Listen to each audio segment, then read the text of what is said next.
கர்த்தருடைய பரிசுத்த உள்ள நாமத்துக்கு மகிமை உண்டாகட்டும். దేవుని యొక్క పరిశుద్ధ నామానికి మహిమ కలుగును గాక. நம்முடைய தியானத்துக்காக நாம் எல்லாரும் நம்முடைய வேத புத்தகத்தை அப்போஸ்தலனாகிய பவுல் தெசலோனிக்கேயருக்கு எழுதின முதலாம் நிருபம் 4ஆம் அதிகாரம் 3வது வசனத்துக்கும் 7வது வசனத்துக்கு நேராக திருப்புவோம். ఈ సాయంకాలమందు మన యొక్క వాక్య ధ్యానార్థముగా మన యొక్క పరిశుద్ధ గ్రంథములను అపోస్తలుడైన పౌలు దెసలోనికే సంఘముకు రాసినటువంటి మొదటి పత్రిక 4వ అధ్యాయము 3వ వాక్యము 7వ వాక్యం చదువుకుందాం.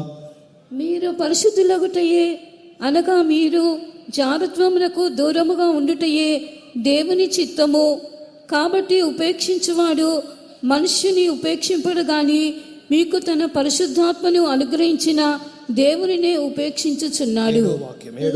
పరిశుద్ధులగుటకే దేవుడు మనలను పిలిచెను గాని అపవిత్రులుగా ఉండుటకు పిలువలేదు. நீங்கள் பரிசுத்தமுள்ளவர்களாக வேண்டும் என்பதே தேவனுடைய சித்தமாய் இருக்கிறது. அந்தபடி நீங்கள் வேசி மார்க்கத்துக்கு விலகி இருந்து தேவன் நம்மை அசுத்தத்திற்காக அல்ல பரிசுத்தத்திற்கே அழைத்திருக்கிறார். கர்த்தருக்கு ஸ்தோத்திரம். தேவனுக்கு ஸ்தோத்திரம். இங்கே தேவனால் அழைக்கப்பட்ட தேவனுடைய பிள்ளைகளாகிய நம்மையில் ஆண்டவர் வைத்திருக்கிற நோக்கம் என்ன என்பதை தெளிவாக இந்த வேத வசனத்தில் கர்த்தர் நமக்கு காட்டி கொடுக்கிறார். దేవుని యొక్క పిల్లలుగా ఉండు నిమిత్తమై దేవుని మూలముగా పిలువబడినటువంటి మన మీద దేవుని యొక్క ఉద్దేశము ఎంత గొప్పదిగా ఉన్నది అన్నటువంటి కార్యమును ఈ యొక్క వాక్యము మనకు బహిరంగపరచుచున్నది. இந்த வேத வசனங்களை கொண்டு கர்த்தர் நம்முடைய மனதை பிரகாசிப்பித்து அவருடைய பரிசுத்தத்துக்கு நேராக நாம் யாவரையும் ஆண்டவர் கிட்ட இழுத்து கொள்ளும்படியாக நம்முடைய கரங்களை உயர்த்தி స్తోత్రం பண்ணுவோம். ఇక వాక్య మూలముగా దేవుడు మనతో మాట్లాడి మన యొక్క కన్నులను ప్రకాశింపజేసి మనము ఆయన యొక్క పరిశుద్ధతకు సమీపముగా ఆకర్షింపబడు నిమిత్తమై దేవుడు మనకు సహాయం చేయనట్లుగా కరములు చేతుల పైకెత్తి దేవుని స్తోత్రించుదాము. స్తోత్రం స్తోత్రం స్తోత్రం స్తోత్రం స్తోత్రం స్తోత్రం స్తోత్రం స్తోత్రం స్తోత్రం స్తోత్రం. கர்த்தருடைய பரிசுத்த உள்ள நாமத்துக்கு மகிமை உண்டாகட்டும். దేవుని యొక్క పరిశుద్ధ నామానికి మహిమ కలుగును గాక. தேவன் நம்மை அசுத்தத்துக்கு அல்ல பரிசுத்தத்துக்கே அழைத்திருக்கிறார். దేవుడు మనలను అపవిత్రతకు కాదు గాని పరిశుద్ధత కొరకే పిలిచి ఉన్నాడు. பரிசுத்தத்துக்கே அழைத்திருக்கிறார் என்றால் அந்த ஒன்றுக்காகவே நம்மை அழைத்திருக்கிறார் என்பதை நாம் விளங்கிக் கொள்ள வேண்டும். పరిశుద్ధులగుట కొరకే అని చెప్పగా ఆ ఒకే ఒక కార్యము కొరకే దేవుడు మనల్ని పిలిచి ఉన్నాడని గ్రహించాలి. நீங்கள் பரிசுத்தம் உள்ளவர்கள் ஆக வேண்டும் என்பதே தேவனுடைய சித்தமாக இருக்கிறது. మీరు పరిశుద్ధులగుటయే దేవుని చిత్తము. நாம் எல்லாரும் நம்முடைய தேவனை போல அவருக்கு ஏற்ற பரிசுத்தவான்களாய் ஜீவிக்க வேண்டும் என்ற ஒன்றுக்காகத்தான் கர்த்தர் நம்மை அழைத்திருக்கிறார். మనమందరమును ఆయనకు తగినటువంటి ఆయన హృదయానుసారులుగా ఉన్నటువంటి ఆ యొక్క పరిశుద్ధులుగా ఉండు నిమిత్తముగానే దేవుడు మనల్ని పిలిచి ఉన్నాడు అన్నటువంటి కార్యమై ఉన్నది. முழு வேதாகமும் முக்கியத்துவப்படுத்துகிறது பரிசுத்தம் என்பதை நாம் விளங்கிக் கொள்ள வேண்டும். పరిశుద్ధ గ్రంథమంతయు ప్రాముఖ్యతనిచ్చినటువంటి ఒకే ఒక అంశము పరిశుద్ధత. பரிசுத்தத்தை மையமாக வைத்துதான் முழு வேதாகமும் அதை சுற்றிலும் காணப்படுகிறது. పరిశుద్ధతను కేంద్రీకరించి క్రోడీకరించి పరిశుద్ధ గ్రంథమంతయు అది రూపింపబడినది. முழு உலகத்திலேயும் கோடிக்கணக்கான புத்தகங்கள் உண்டு. ஆனால் பரிசுத்த வேதாகமம் என்று எழுதப்பட்டிருக்கிற ஒரே ஒரு புத்தகம் இந்த கிறிஸ்தவர்கள் உபயோகப்படுத்துகிற வேத புத்தகம் மட்டும்தான். ఈ యొక్క లోకములో పలు కోట్ల కొలది పుస్తకములు కలవు, కానీ ఈ యొక్క పరిశుద్ధ గ్రంథము అని పిలువబడినటువంటి ఒకే ఒక పుస్తకం, అది మనకి చేతిలో ఉన్నటువంటి బైబిల్ అన్నటువంటి పరిశుద్ధ గ్రంథం. இதில் உள்ள ஒவ்வொரு எழுத்தும் ஒவ்வொரு மனிதனும் கிறிஸ்து இயேசுவுக்குள் தேறினவனாக மாறுவதற்காக அவருடைய பரிசுத்தத்துக்காகவே எழுதப்பட்டிருக்கிறது. ఈ యొక్క పరిశుద్ధ గ్రంథములోని ఒక్కొక్క అక్షరం అన్నది ప్రతి మనుషుడు క్రీస్తు యేసునందు సంపూర్ణుడిగా మార్చబడు నిమిత్తముగానే అట్టి ఉద్దేశముతోనే రాయబడి ఉన్నవి. வேத வாக்கியங்கள் அனைத்தும் தேவனுடைய மனிதர்களை கொண்டு தேவ ஆவியினால் ஏவப்பட்டு தேவனுடைய மனிதர்கள் தேறினவர்களாய் இல்லாவிட்டால் பரிசுத்த தேவனுக்கு ஏற்றவர்களாக மாறுபடியாக கொடுக்கப்பட்டிருக்கிறது என்று வேதாகமும் தெளிவாக நமக்கு அறிவிக்கிறது. పరిశుద్ధ గ్రంథము చాలా తేటగా చెప్పుచున్న కార్యము ప్రతి లేఖనమునది దేవుని యొక్క జనుడు సన్నద్ధుడిగా మారి అతడు సంపూర్ణుడిగా మార్చబడు నిమిత్తమైన ఉద్దేశముగానే ఈ యొక్క వాక్యములన్నీ రాయబడి ఉన్నవని వాక్యం తేటగా చెప్పుచున్నది. நன்மையான எந்த ஈவும் பூரணமான எந்த வரமும் பரத்திலிருந்து சோதிகளின் பிதாவினிடத்திலிருந்தே இறங்கி வருகிறது. శ్రేష్టమైన ప్రతి ఈవియు సంపూర్ణమైన ప్రతి వరమును జ్యోతిర్మయుడగు తండ్రి యొద్ద నుండి దిగుచున్నది. நன்மை என்று சொல்லுகிற அனைத்தும் ஆண்டவரிடத்திலிருந்து தான் இறங்கி வருகிறது. మేలైన కార్యము లేక వరము అని చెప్పగా అది దేవుని యొద్ద నుండి మాత్రమే దిగుచున్నది.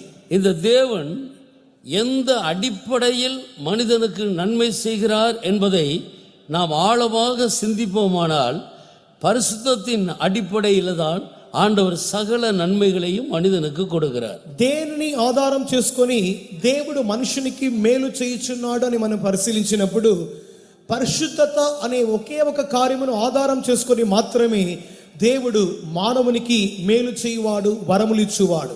நாம் ஏன் பரிசுத்தமாய் வாழ வேண்டும்? మనం ఎందుకు పరిశుద్ధముగా జీవించాలి?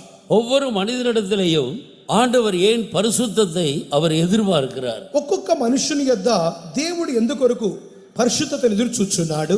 நம்முடைய தேவனும் நம்முடைய இரட்சகரும் ஆகிய நம்முடைய தேவன், மனிதனை சிருஷ்டித்த தேவன் பரிசுத்தராக இருக்கிறார். మన దేవుడును మన రక్షకుడును మనుషుని కలుగజేసిన యొక్క దేవుడు పరిశుద్ధుడై ఉన్నాడు.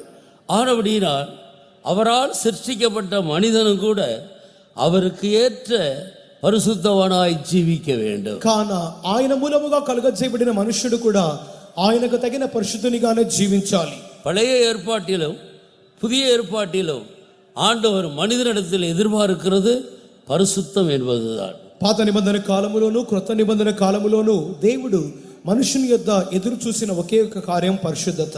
ஏனென்றால் நம்முடைய தேவன் பரிசுத்தர். ఎందుకనగా మన దేవుడు పరిశుద్ధుడు. மனிதன் யுகாயுகமாக పరలోకத்தில் அவரோடு வாழும்படியாக சிருஷ்டிக்கப்பட்டார். మనుష్యుడు యుగాయుగములుగా దేవునితో పాటు జీవించు నిమిత్తముగానే కలుగ చేయబడిన వాడు. பிதாவே, நான் எங்கே இருக்கிறேனோ அங்கே நீர் எனக்கு தந்தவர்களும் இருக்க வேண்டும் என்று கர்த்தராகிய இயேசு ஜெபிக்கிறார். ప్రభువైన యేసుక్రీస్తు చేయుచున్న ప్రార్థనలో తండ్రి నేనుండు స్థలములో వీరును నాతో పాటు ఉండులాగునా అని ప్రార్థించుచున్నాడు. நம்முடைய தேவன் பரிசுத்தர். మన దేవుడు పరిశుద్ధుడు. லேவியராகமம் 19ஆம் அதிகாரம் 2வது வசனத்தை வாசியுங்கள். లేవి కాండము 19వ అధ్యాయము 2వ వాక్యం చదువుకుందాం. మీరు పరిశుద్ధులై ఉండవలెను, మీ దేవుడనైన యెహోవానకు నేను పరిశుద్ధుడనై ఉన్నాను. நீ இஸ்ரவேல் புத்திரரின் சபை அனைத்தோடும் சொல்ல வேண்டியது என்னவென்றால், உங்கள் தேவனும் கர்த்தருமாகிய நான் பரிசுத்தர், ஆகையால் நீங்களும் பரிசுத்தராயிருங்கள். முழு இஸ்ரவேலரை பார்த்து நீ சொல்ல வேண்டியது என்னவென்றால், உங்கள் தேவனும் உங்கள் இரட்சகரும் ஆகிய நான் பரிசுத்தர், ஆரவடினால் நீங்களும் எனக்கு ஏற்ற பரிசுத்தராய் இருங்கள். ఇశ్రాయేలీల సర్వ సమాజముతో నీవు చెప్పవలసిన మాట ఏమనగా, మీ దేవుడును మీ రక్షకుడైన నేను పరిశుద్ధుని గనుక మీరును పరిశుద్ధులై ఉండవలెను. லேவியராகமம் 20ஆம் அதிகாரம் 26வது వచనத்தை వాసియండి. లేవి కాండము 20:26 నుండి చదువుచున్నప్పుడు, మీరు నాకు పరిశుద్ధులై ఉండవలెను, యెహోవాను నేను పరిశుద్ధుడను, మీరు నా వారై ఉండునట్లు అన్యజనుల్లో నుండి మిమ్మును వేరుపరిచితిని. கர்த்தராகிய நான் பரிசுத்தராய் இருக்கிறபடினாலே நீங்களும் எனக்கேற்ற பரிசுத்தவான்களாய் இருப்பீர்களாக. நீங்கள் என்னுடையவர்களாய் இருக்கும்படிக்கு உங்களை மற்ற ஜனங்களை விட்டு பிரித்தெடுத்தேன். நீங்களும் எனக்கேற்ற பரிசுத்தராக இருக்கும்படி என்னுடையவர்களாக இருக்கும்படியாக மற்ற ஜனங்களை விட்டு நான் உங்களை பிரித்து எடுத்தேன் என்று ஆண்டவர் தெளிவாக சொல்லுகிறார். మీరును పరిశుద్ధులై ఉండులాగున లేక నా వారై ఉండులాగున మిమ్మును ఇతర అన్య జనులలో నుండి మిమ్మును వేరుపరిచితిని అని దేవుడు తేటగా చెప్పుచున్నాడు. ஆண்டவர் மற்ற எல்லா ஜனங்களின் மத்தியிலிருந்து நம்மை பிரித்தெடுத்ததற்கு ஒரே ஒரு நோக்கம். దేవుడు మనలను ఇతర సమస్త జనాంగం అంతటి మధ్యలో నుండి వేరుపరిచిన ఒకే ఒక ఉద్దేశము, நீங்கள் என்னுடையவர்களாக இருக்க வேண்டும், మీరు నా వారై ఉండాలి, எனக்குரியவர்களாக இருக்க வேண்டும். నాకు చెందిన వారిగా ఉండాలి. நான் பரிசுத்தர், నేను పరిశుద్ధుడను. நீங்கள் என்னுடையவர்களாக இருக்க வேண்டுமானால் நீங்களும் எனக்கேற்ற பரிசுத்தராக இருக்க வேண்டும். మీరు నా వారై ఉండవలెను అన్నట్లయితే నాకు తగిన పరిశుద్ధులుగా మీరు ఉండవలెను. பழைய ஏற்பாட்டு காலத்தில் இந்த இஸ்ரவேல் ஜனங்கள் தான் கர்த்தருடைய ஜனங்கள் என்று அழைக்கப்பட்டார். పాత నిబంధన కాలంలో ఇశ్రాయేలీలే దేవుని జనాంగముగా పిలువబడిరి. ஆண்டவர் ஆபிரகாமை சந்தித்து ஆபிரகாமின் மூலமாக இந்த இஸ்ரவேல் சந்ததியை கொண்டு வருகிறார். దేవుడు అబ్రహామును సంధించి అబ్రహాం మూలముగా ఇశ్రాయేలు జనములను తన కొరకు ఆయన వేరు చేసుకుని ఉన్నాడు. அதுவரையும் தன்னுடைய ஜனங்கள் என்று சொல்லுவதற்கு ஆண்டவருக்கு ஒரு கூட்ட ஜனங்கள் இல்லாமல் இருந்தது. అంతవరకు తన వారు తన జనులను చెప్పుకొని నిమిత్తముగా ఒక జన సమూహం వారు దేవునికి లేకుండా ఉండేను. ஆபிரகாமின் மூலமாக இந்த இஸ்ரவேல் ஜனத்தை ஆண்டவர் இந்த ஜாதியை கொண்டு வருகிறார். అబ్రహాం మూలముగా దేవుడు ఇశ్రాయేలీలు అన్నటువంటి ఒక జనమును దేవుడు తన కొరకు వేరు చేసి ఉన్నాడు. அவர்கள் கை கொள்ள வேண்டிய கட்டளைகள் பிரமாணங்கள் எல்லாவற்றையும் ஆண்டவர் அவர்களுக்கு எழுதி கொடுத்தார். వారు గైకొనవలసిన ప్రమాణములను విధులను కట్టడలను వారికి ఇచ్చి ఉన్నాడు. அவர்கள் தனக்கு ஏற்றவர்களாக நடக்க வேண்டும் என்பதற்காக ஆண்டவர் அவர்களுக்கு கற்பனைகள் மேல் கற்பனையும் கற்பனையின் மேல் கற்பனையும் பிரமாணத்தின் மேல் பிரமாணமும் பிரமாணத்தின் மேல் பிரமாணமுமாக அவர்களுக்கு ஆண்டவர் கொடுக்கிறார். ఆ యొక్క జనులు తన యొక్క హృదయముకు తగిన రీతిగా తన వారుగా నడుచుకొనవలనని ఆజ్ఞ వెంబడి ఆజ్ఞయు సూత్రము వెంబడి సూత్రమును ఆయన ఇచ్చినను. அந்த ஜனங்களோ அவருடைய கற்பனையை கைக்கொண்டு நடந்த வரைக்கும் கர்த்தரால் ஆசீர்வதிக்கப்பட்டு அவர்கள் எல்லா ஜனத்தின் நடுவில் எல்லாருக்கும் மத்தியிலே மேன்மையாக உயர்த்தப்பட்டார்கள். ఆ యొక్క జనాంగమైన వారు దేవునికి ఆజ్ఞలు గైకొన్నంత వరకు దేవునికి జనాంగముగా వారు మార్చబడి దేవుని మూలముగా వారు ఉన్నతులుగా హెచ్చైన వారిగా మార్చబడిరి. என்றைக்கு அவர்கள் கர்த்தருடைய கற்பனைகளை விட்டு அவருடைய கட்டளையை விட்டு விலகினார்களோ அப்பொழுதே தேவனை விட்டு அவர்களை விலகிவிட்டார். ఏనాడైతే వారు దేవునికి ఆజ్ఞలను విధులను కట్టడలను మీరి తొలగిపోయిండిరో దేవుడు వారి యొద్ద నుండి తొలగిపోయెను. தேவன் அவர்களை தள்ளிவிட்டார். దేవుడు వారిని త్రోసివేసెను. அவர்கள் தள்ளுபடியான வெள்ளி என்று அழைக்கப்பட்டார். వారు త్రోసివేయబడిన నిరాకరింపబడిన వెండి అని చెప్పబడిరి. அவர்களுடைய ஜீவியத்தில் பரிசுத்த தேவனுக்கு விரோதமான பரிசுத்த குலைச்சலான எத்தனையோ காரியங்கள் நடந்துவிட்டது. వారి యొక్క జీవితంలో పరిశుద్ధ దేవునికి విరోధమైనటువంటి పరిశుద్ధతను చెడగొట్టుకొచ్చున్నటువంటి అపవిత్రమైన అనేక కార్యములు కనబడెను. இந்த இஸ்ரவேல் ஜனங்களை நான் வேதத்தில் 12 கோத்திரங்களாக காண்கிறோம். ఇశ్రాయేలీలను మనము పరిశుద్ధ గ్రంథములో 12 గోత్రములుగా చూస్తున్నాం. ஆபிரகாம் ஈசாக்கை பெற்றார். అబ్రహాం ఇస్సాకును కనెను. ஈசாக்கு யாக்கோபை பெற்றார். ఇస్సాకు యాకోబును కనెను. யாக்கோபு 12 குமாரர்களையும் ஒரு குமாரத்தியையும் பெற்றார். యాకోబు 12 కుమారులను ఒక కుమార్తెను కనెను.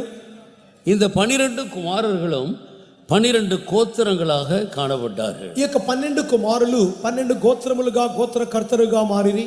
அவர்கள்தான் பழுகி பெருகி இன்றைக்கு இஸ்ரவேல் என்று அழைக்கப்படுகிறார். వారే అభివృద్ధి నుండి విస్తరించి ఇప్పుడు ఇశ్రాయేలుగా పిలువబడుచున్నారు. இந்த 12 கோத்திரங்களில் ஆண்டவர் லேவி கோத்திரம் என்ற ஒரு கோத்திரத்தை ஆண்டவர் அவர்களுக்கு மற்ற கோத்திரத்தாரை போல இந்த பூமியில் எந்த வேலை செய்து அவர்கள் பிழைக்காமல் அவர்கள் தனக்கு பணிவிடை செய்யும்படியாக ஆண்டவர் அவர்களை வேறு பிரித்து இவ்விதமாக ஆண்டவர் அவர்களை తన్నుடைய వేళైకాగ ఏర్పడుతున్నారు. ఈ యొక్క 12 గోత్రములలో దేవుడు లేవి గోత్రికులైన వారిని వారు ఇతర జనుల వలె లోకములో పని చేసుకుంటూ తమ యొక్క జీవనాధారం సంపాదించుకొని బ్రతుకకుండా వారు తనకు మాత్రమే పరిచర్య చేయొచ్చు, తన వారిగా తన సేవ చేయవలని చెప్పి దేవుడు వారిని ప్రత్యేకించెను. நீங்கள் வேத சரித்திரத்தை நீங்கள் படித்து பார்த்தால் இந்த காரியங்களை நாம் நன்றாக விளங்கிக் கொள்ளலாம். పరిశుద్ధ గ్రంథం యొక్క చరిత్రను గమనించినప్పుడు మీరు గ్రహించగలరు. இந்த 12 கோத்திரத்தில் லேவி கோத்திரம் கர்த்தருடைய கோத்திரமாக காணப்படுகிறது. ఈ 12 గోత్రములలో లేవి గోత్రము యెహోవా యొక్క గోత్రముగా కనబడెను. மீதி உள்ள 11 கோத்திரங்களில் ஆண்டவர் யோசேப்பு கோத்திரத்தை 2ஆக பிரிக்கிறார். మిగిలిన గోత్రములలో యోసేపు యొక్క గోత్రమును దేవుడు రెండుగా విభజించెను. மனாசே எப்ராயிம் என்ற 2 பிள்ளைகளும் 2 கோத்திரங்களாக காணப்படுகிறார். మనాసే ఎఫ్రాయిం అనేటువంటి ఇద్దరు బిడ్డలు 2 గోత్రములుగా మారిరి. எனவே மறுபடியும் இஸ்ரவேல் ஜனங்கள் 12 கோத்திரங்களாக காணப்படுகிறார். తిరిగి ఇశ్రాయేలీలు 12 గోత్రములుగా మారిరి. இந்த லேவி கோத்திரத்தை சேர்க்கும் போது 13 கோத்திரங்கள் காணப்படுகிறது. లేవి గోత్రమును వీరితో కలిపినట్లయితే 13 అగును. இந்த 13 கோத்திரத்தாருமே கர்த்தருடைய கற்பனைகளையும் கட்டளைகளையும் கைக்கொள்ளாமல் பரிசுத்த தேவனுக்கு கோபம் உண்டாக்கி எரிச்சல் உண்டாக்கி அவரை விட்டு விலகி போனார். ఈ యొక్క 13 గోత్రీకులు కూడా తదుపరి కాలములలో వారు దేవుని యొక్క ఆజ్ఞలను కట్టడలను గైకొనకుండా దేవుని యొక్క మార్గమును వారు మీరి దేవునికి రోషమును పుట్టించు వారిగా మారి దేవునికి కోపమును కలిగించి తొలగిపోయిరి. நீங்கள் ரோமர் 11ஆம் அதிகாரத்தை எடுத்து வாசிக்கும் போது రోమా పత్రిక 11వ అధ్యాయం చదువుచున్నప్పుడు அங்கே 2 விதமான ஒலிவ மரங்களை குறித்து படிக்கிறோம். అక్కడ 2 విధములైన ఒలివ చెట్లను గురించి చదువుచున్నాం. ஒன்று காட்டு ஒலிவ மரம், ఒకటి అడవి ఒలివ చెట్టు, இன்னொன்று நல்ல ஒலிவ மரம். ఇంకొకటి స్వాభావికమైన ఒలివ చెట్టు. இந்த காட்டு ஒலிவ மரத்தின் வேர் என்று சொல்லுகிறது சாத்தானை காட்டுகிறது. ఈ యొక్క అడవి ఒలివ చెట్టు యొక్క వేరు అనగా అపవాదిని చూపుచున్నది. வேர் எப்படியோ கிளைகளும் அப்படியே. వేరు ఏ రీతిగానో కొమ్మలు ఆ రీతిగాని. சாத்தான் அசுத்தனா இருக்கிறது போல அவனை சேர்ந்த அத்தனை பேரும் அசுத்தர்களாக அவன் மாற்றி விடுகிறான். అపవాది అపవిత్రుడు కావున వానికి చెందిన ప్రతి వారును అపవిత్రులే. தேவன் பரிசுத்தராக இருக்கிறார். దేవుడు పరిశుద్ధుడు. ஆனபடியால் நல்ல ஒலிவ மரத்தின் வேர் என்று சொல்லுவது நம்முடைய அருமையான இயேசுவை காட்டுகிறது. మంచి ఒలివ చెట్టు దాని యొక్క వేరు అనగా ప్రభువైన యేసుక్రీస్తు. அவரை சேர்ந்தவர்கள் எல்லாரும் அவருக்கேற்ற பரிசுத்தவான்களாய் காணப்படுகிறார். ఆయనతో చేర్చబడిన వారంతా ఆయన వలె పరిశుద్ధులుగా కనబడుచున్నారు. ஆதி நாட்களில் இந்த இஸ்ரவேல் ஜனங்கள் தான் நல்ல ஒலிவ மரத்தின் கிளைகளாக இருந்தார்கள். ఆది దినములలో ఇశ్రాయేలీలే స్వాభావికమైనటువంటి మంచి ఒలివ చెట్టు యొక్క కొమ్మలుగా ఉండిరి. மற்றவர்கள் எல்லாம் புறஜாதிகள் என்று அழைக்கப்பட்டார். ఇతరులు అన్యజనులుగా పిలువబడిరి. அவர்கள் காட்டு ஒலிவ மரத்தின் கிளைகளாக இருந்தார். వారు అడవి ఒలివ చెట్టు కొమ్మలుగా ఉండిరి. பாவம் செய்கிறவன் பிசாசினால் உண்டாயிருக்கிறார். పాపము చేయువాడు అపవాది మూలముగా కలిగింపబడుచున్నాడు. பிசாசு ஆதி முதல் பாவம் செய்கிறார். అపవాది ఆది నుండి వాడు పాపం చేయువాడు. அவர்தான் காட்டு ஒலிவ மரத்தின் வேர். వాడే అడవి ఒలివ చెట్టు యొక్క వేరు. வேறானது எப்படி இருக்கிறதோ கிளைகளும் அப்படியே இருக்கிறது. వేరు ఎట్టిదో కొమ్మలు అట్టివే. எனவே இந்த இஸ்ரவேல் ஜனங்கள் தேவனுடைய ஜனங்கள் என்று நல்ல ஒலிவ மரமாக காணப்பட்டார்கள். ఇశ్రాయేలీలు దేవుని జనాంగముగా మంచి ఒలివ చెట్టు కొమ్మలుగా కనబడిరి. அவர்கள் கர்த்தருடைய கற்பனைகளை விட்டு விலகின போது தேவன் அவர்களை வெட்டி போட்டார் என்றுதான் நாம் ரோமர் 11ஆம் அதிகாரத்தில் படிக்கிறோம். రోమపత్రిక 11వ అధ్యాయములో వారు ఎప్పుడైతే దేవునికి ఆజ్ఞలను అతిక్రమించిరో దేవుడు వారిని ఆ చోట నుండి నరికి వేసుని చదువుచున్నాం. புறஜாதியாருக்கு சுவிசேஷத்தை அறிவிக்கும்படி அழைக்கப்பட்ட பரிசுத்த பவுல் அதை குறித்து மிக தெளிவாக எடுத்து எழுதுகிறார். అన్యజనులకు సువార్తను ప్రకటించు నిమిత్తమై అపోస్తులుగా ఏర్పరచబడినటువంటి పౌలు మిక్కిలి తేటగా దీన్ని రాయిచున్నాడు. அவிசுவாசத்தினால் அவர்கள் வெட்டப்பட்டார்கள். అవిశ్వాసము చేత వారు నరికి వేయబడిరి. இப்பொழுது தேவன் அவருக்கென்று ஒரு கூட்ட ஜனங்கள் இல்லாமல் அந்த இஸ்ரவேல் ஜனங்களை இழந்து விட்டார். వారి యొక్క ఇప్పుడైతే దేవుడు తనకంటూ ఒక గొప్ప జనాంగము లేని వారిగా కనపడుచున్నాడు. இப்போது ஆண்டவருடைய கவனம் முழு உலகத்தின் பக்கம் திருப்பப்படுகிறது. ఇప్పుడైతే దేవుని యొక్క శ్రద్ధ మిగిలిన లోకమంతా తిప్పబడుచున్నది.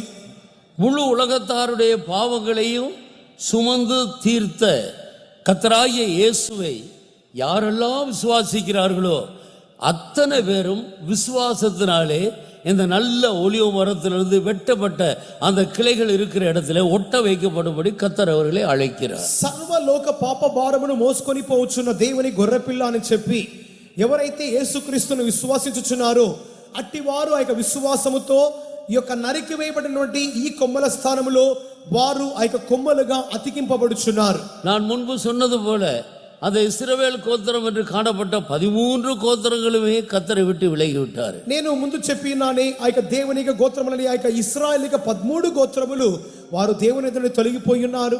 இப்பொழுது இயேசு கிறிஸ்துவின் மூலமாக இந்த 14வது கோத்திரத்தை ஆண்டவர் எழுப்புகிறார். ఇప్పుడైతే యేసుక్రీస్తు మూలముగా ఈ 14వ గోత్రమును దేవుడు లేపుచున్నాడు. யாரெல்லாம் கர்த்தராகிய இயேசுவை விசுவாசிக்கிறார்களோ அவர்கள் என்ன புறஜாதியாக இருந்தாலும் எவ்வளவு மோசமான பாவிகளாக இருந்தாலும் விசுவாசத்தினாலே அவர்கள் கிறிஸ்து இயேசுவின் மூலம் అంగీకరించబడుகிறார். ఎవరైతే ప్రభువైన యేసుక్రీస్తు యందు విశ్వాసము చూచున్నారో వారు ఎట్టి పాపులైనప్పటికీ ఎట్టి దుర్మార్గమైన కార్యములు చేసి వారైనప్పటికీ ఎట్టి అన్యజనులైనప్పటికీ వారు యేసుక్రీస్తు మూలముగా అంగీకరింపబడుచున్నారు.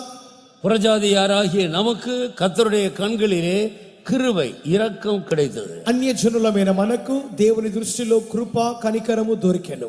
அருமையான இயேசுவின் மூலமாய் நாம் இரக்கம் பெற்ற தேவ ஜனமாக இருக்கிறோம். ప్రియమైన యేసు మూలముగా మనం కనికరం పొందిన జనముగా మార్చబడుచున్నాం. நமக்காக கொடுக்கப்பட்ட இந்த அருமையான இயேசுவுக்காக நம்முடைய கரங்களை உயர்த்தி கொஞ்ச நேரம் நன்றியுள்ள இருதயத்தோடு தேவனை நாம் ஸ்தோத்திரிப்போமாக. ఈ విధముగా మన కొరకు అనుగ్రహింపబడినటువంటి మిక్కిలి అమూల్యమైన ప్రియమైన యేసయ్య కొరకు దేవుని కొద్దిసేపు కృతజ్ఞత హృదయంతో చేతుల పైకెత్తి స్తోత్రం చేస్తూ தேவன் தம்முடைய ஒரே பேரான குமாரனை விசுவாசிக்கிறவன் எவனோ తన ద్వితీయ కుమారుని విశ్వాసం ఉంచువాడు ఎవడు அவன் கெட்டு போகாமல் நித்திய ஜீவனை அடையும்படிக்கு அவரை தந்தருளி இவ்வளவாய் உலகத்தில் அன்பு கூர்ந்தார். వాడు రక్షింపగ నిత్య జీవం పొందినట్లుగా ఆయనను అనుగ్రహించి దేవుడు లోకమును ఎంతగానో ప్రేమించెను. இன்றைக்கு முழு உலகத்தில் உள்ள யாராயிருந்தாலும் கர்த்தராகிய இயேசுவை நோக்கி பார்க்கும்போது அவரை விசுவாசிக்கும் போது அவர் கல்வாரியில் செய்து முடித்த கிரியைகளை எனக்காகவே செய்து முடித்தார் என்று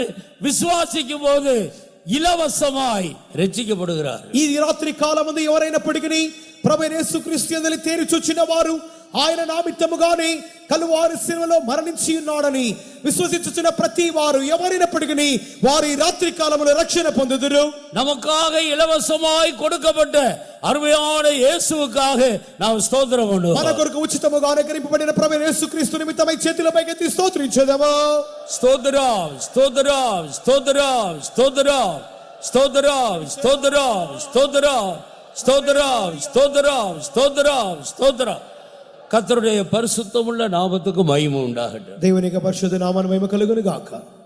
தேவன் திருத்துவராக இருக்கிறது போல மனிதனையும் திருத்துவம் உள்ளவனாக சிருஷ்டித்தார். దేవుడు త్రిత్వమైనందువలన సృష్టించిన మనుషుని కూడా త్రిత్వముగానే సృష్టించి ఉన్నాడు. ஒரே தேவன் மனித நிமித்தம் அவர் திருத்துவரானார். ఒకే దేవుడు మనుషుని నిమిత్తమై త్రిత్వమాయను. பிதா குமாரன் பரிசுத்த ஆவி என்பது போல மனிதனையும் ஆவி ஆத்மா சரீரம் என்ற திருத்துவம் உள்ளவனாக சிருஷ்டித்தார். తండ్రి కుమారుడు పరిశుద్ధాత్మ అని చెప్పినటువంటి త్రిత్వములోని మూడు వ్యక్తిత్వముల వలె మనుషుని కూడా ప్రాణము ఆత్మ శరీరముగా జీవ సృష్టించి ఉన్నాడు. உங்கள் தேவனும் உங்கள் இரட்சகருமாகிய நான் பரிசுத்தர்.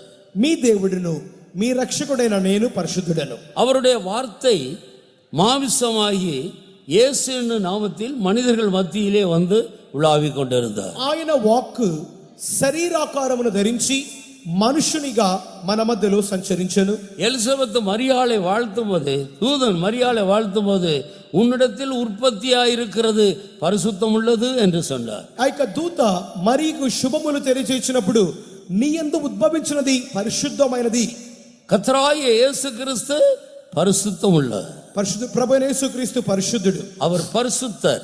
ఆయన పరిశుద్ధుడు. அவர் இந்த பூமியிலே தன்னுடைய கிரியைகளை செய்து முடித்துவிட்டு அவர் பரலோகத்துக்கு போனார். ఆయన తన యొక్క క్రియలను భూమి మీద చేసి ఆయన పరలోకముకు వెళ్ళిపోయాను. நான் போய் உங்களுக்கு வேறொரு தேற்றரவாளனை அனுப்புவேன் என்று சொல்லி அவர் பரிசுத்த ஆவியானவரை அனுப்பி கொடுத்தார். నేను మీ కొరకు వెళ్ళి వేరొక ఆదరణకర్త అయిన పరిశుద్ధాత్మను పంపుదునని చెప్పి ఆయన పరిశుద్ధాత్మని పంపియుండెను.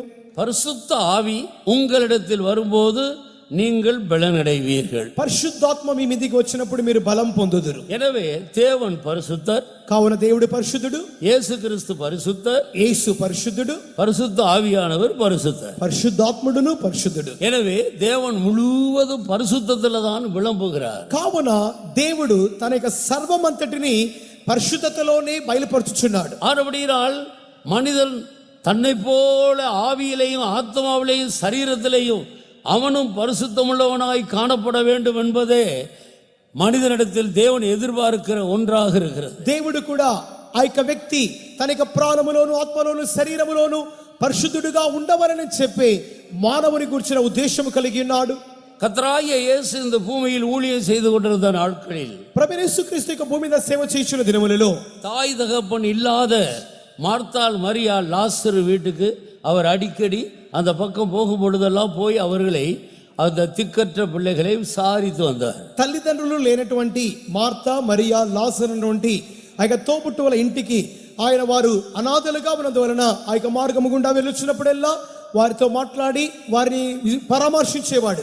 ஒரு சந்தர்ப்பத்தில் ஆண்டவர் மார்த்தாளோடு இவ்விதமாய் பேசுகிறார். ఒక సందర్భంలో మార్తతో ప్రభు ఈ రీతిగా మాట్లాడుచున్నాడు. மார்த்தாளே, நீ அநேக காரியங்களை குறித்து கவலைப்பட்டு கலங்குகிறாய். మార్తా నీవు పలు కార్యముల మూలముగా కలతను నుండి చింతించుచున్నావు. ஆனால் தேவையானது ஒன்றே ஒன்று. కానీ అవసరమైనది ఒకటే. ஒரு మనిதனுக்கு தேவையானது ஒன்றே ஒன்று. ఒక మనుషునికి కావాల్సింది ఒకటే.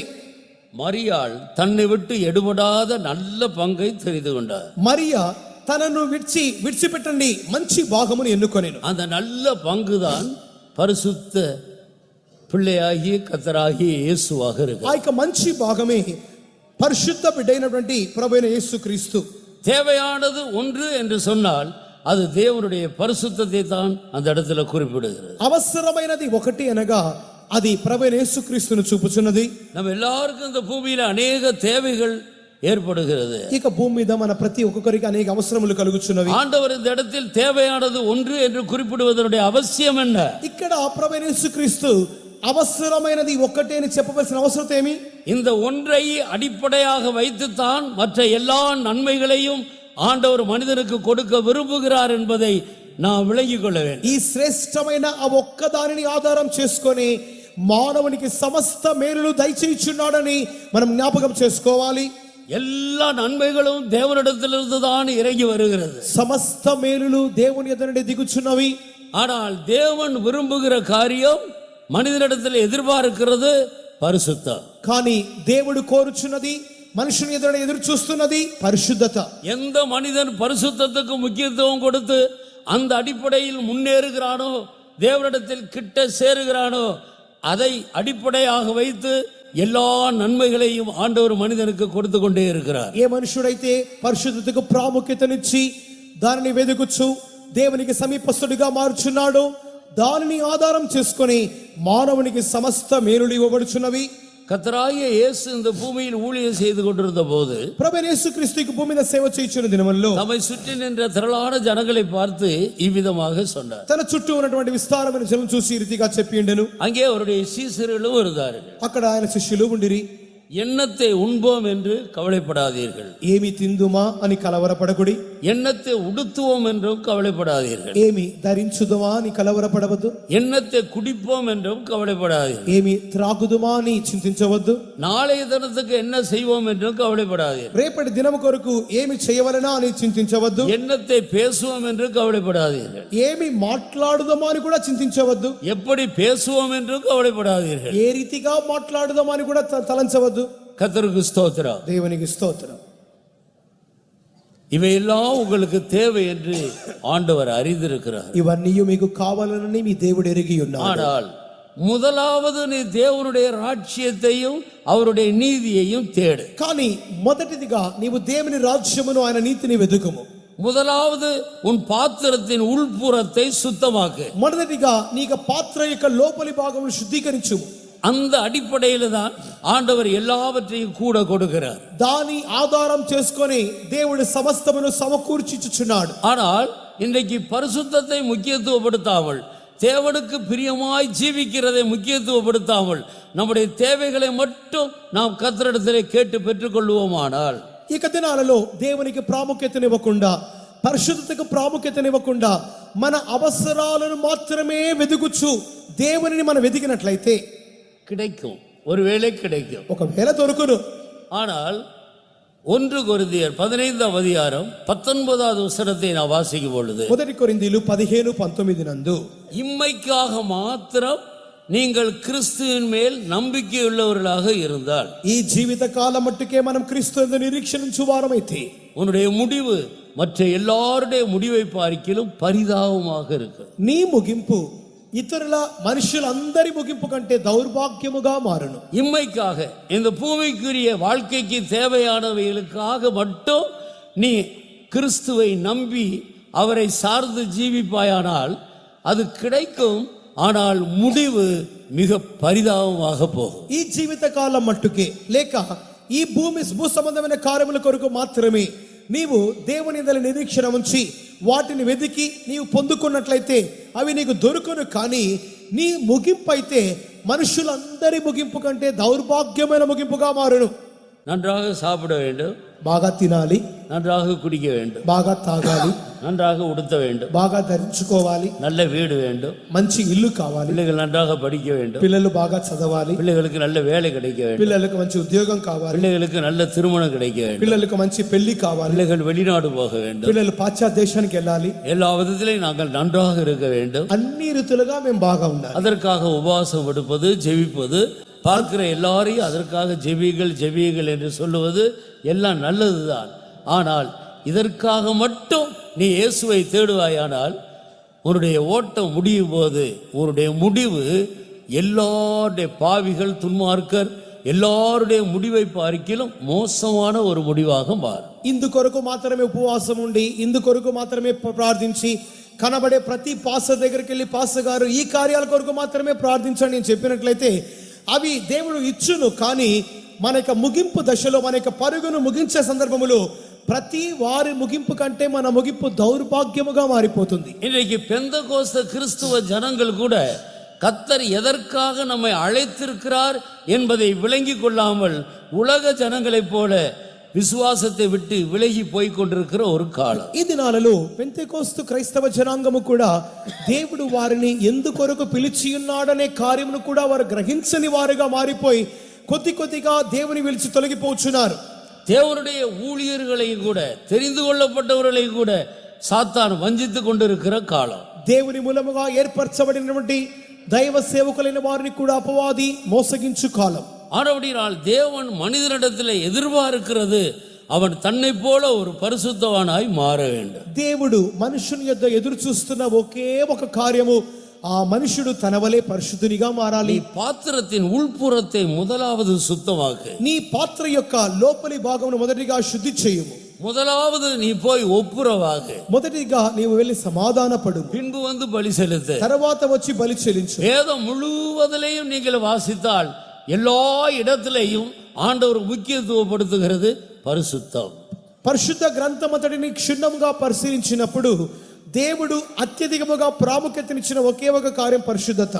நாமும் அதற்கு முக்கியத்துவம் கொடுத்து அந்த அடிப்படையில் ஆண்டவரிடத்தில் அனுதினமும் நாம் நெருங்கும் போது சகல ஆசீர்வாதங்களாலும் நம்மை நிரப்புகிறார். మనము కూడా దానికి ప్రాముఖ్యతనిచ్చి దేవునికి మిక్కిలి సమీపస్తులుగా మార్చబడినప్పుడు దేవుడు ఇతర సమస్త ఆశీర్వాదములు మనకు దయచేయును. பரிசுத்தம் 3 விதத்தில் மனிதனுக்கு கொடுக்கப்படுகிறது. 3 విధములుగా పరిశుద్ధత మనుషునికి ఇవ్వబడుచున్నది. ஒன்று, இயேசு கிறிஸ்துவின் இரத்தத்தின் மூலம் பரிசுத்தம் உண்டாகும். మొదటిగా యేసు రక్తం మూలముగా, இரண்டாவது அவருடைய வசனத்தின் மூலமாக, రెండవదిగా ఆయన వాక్య మూలముగా, மூன்றாவது பரிசுத்த ஆவியானவர் மூலமாக. మూడవదిగా పరిశుద్ధాత్మ మూలముగా.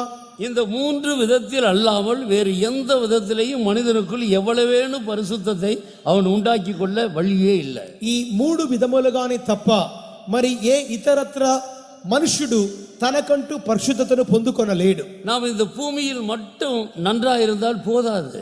ఈ భూమి మీద మాత్రమే, భూమి అంతకు మట్టుకే మనము మంచిగా ఉంటే చాలదు. இந்த பூமி அக்கினிக்கு இரையாக வைக்கப்பட்டிருக்கிறது. ఈ భూమి అగ్ని కొరకు ఉంచబడినది. பூர்வ காலம் என்று அழைக்கப்படுகிற நோவா காலத்தில் இருந்த முழு సకల జీవరాశిகளும் జలத்தினால் అழிக்கப்பட்டது. పూర్వకాలం అని చెప్పబడుచున్నటువంటి నోవాహు దినములలో భూమి అంతయు జలప్రలయంతో నశింపబడినది. அதற்கு காரணம் அன்றைக்கு இருந்த மனிதர்களுடைய பாவம். కారణం ఆ దినముల్లోని మనుషుల పాపం. அதை நீங்கள் ஆதியாகமம் 6, 7, 8 அதிகாரங்களில் வாசித்தால் விளங்கிக் கொள்ளலாம். ఆది కాండము 6వ అధ్యాయము 7, 8 వాక్యం చదువుకున్నాం. முழு உலகத்தில் நோவாவின் குடும்பத்தை சேர்ந்த 8 பேரை தவிர முழு உலகத்தில் உள்ள சகல மனிதர்களும் ஜலத்தினாலே அழிக்கப்பட்டார். నోవాహు యొక్క కుటుంబమే తప్ప ఆ దినముల్లోని భూమి మీద ఉన్న సమస్త జనాంగము జలప్రలయంతో నశింపబడిరి.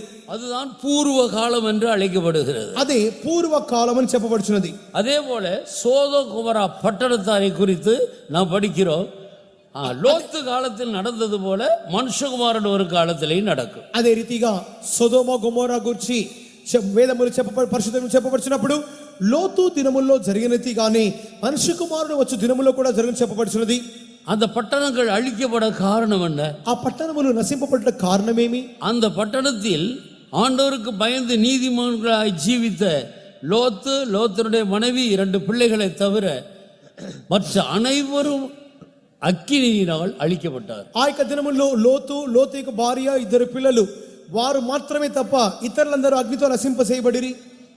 இது கிறிஸ்தவர்களுடைய கட்டுக்கதை அல்ல, இது வேதத்தில் எழுதப்பட்டிருக்கிற பொய்யான ஒரு காரியம் அல்ல. இது உலக சரித்திரத்தை படித்து பாருங்கள். ఇది క్రైస్తవుల కట్టుకథ కాదు, లేక బైబిల్లోని చరిత్ర కాదు, గాని లోకములో చెప్పబడుచున్నటువంటి యథార్థమైన సంఘముగానే కనబడుచున్నది. அந்த சோதோம் குமோரா பட்டணம் இன்றைக்கு இருக்கிறது. ఆ యొక్క సొదొమ గొమొర్రా పట్టణం ఈ రోజు కూడా ఉన్నది. சாரித்து பாருங்கள், విచారించండి. நோவா காலத்தில் நோவாவையும் குடும்பத்தை சேர்ந்த 8 பேரையும் பாதுகாத்த அந்த பேழை இருக்கிறது. నోవాహు దినముల్లో నోవాహును అతని యొక్క కుటుంబీకులైన 8 మందిని కాపాడిన యొక్క ఓడ ఇప్పటికీ ఉన్నది. எங்கெல்லாம் அழிவு சம்பவித்திருக்கிறதோ அந்த எல்லா இடங்களிலேயும் நீங்கள் நன்றாக கவனித்து பார்த்தால் பாவமே காரணமாக இருக்கிறது. ఎక్కడైతే నాశనము సంభవించినదో ఆ స్థలములన్నిటిలోని చరిత్రను గమనించినప్పుడు పాపము మాత్రమే ప్రధాన కారణం. ஆனபடியால் நம்முடைய தேவன் பரிசுத்தர், కావున మన దేవుడు పరిశుద్ధుడు, நாமும் பரிசுத்தராக இருக்க வேண்டும். మనమును పరిశుద్ధులుగా ఉండాలి. அதற்காகத்தான் ஆண்டவர் மனிதனை சிருஷ்டித்தார். అందుకొరకే దేవుడు మనుషుని సృష్టించి ఉన్నాడు. தன்னில் அவன் ஒருவனாக இருக்க வேண்டும். తన వలె తనలో ఒకటిగా ఉండాలి. திருத்துவ தேவனில் ஒருவனாக மனிதன் காணப்பட வேண்டும். త్రిత్వ దేవునిలో ఒకనిగా మనుషుడు కనపడాలి. நீங்கள் வேதத்தை நன்றாக ஆராய்ந்து பாருங்கள், அவைகளால் உங்களுக்கு நித்திய ஜீவன் உண்டு. మీరు లేఖనములు పరిశీలించుడి, దాని మూలముగా మీకు నిత్య జీవము కలదు.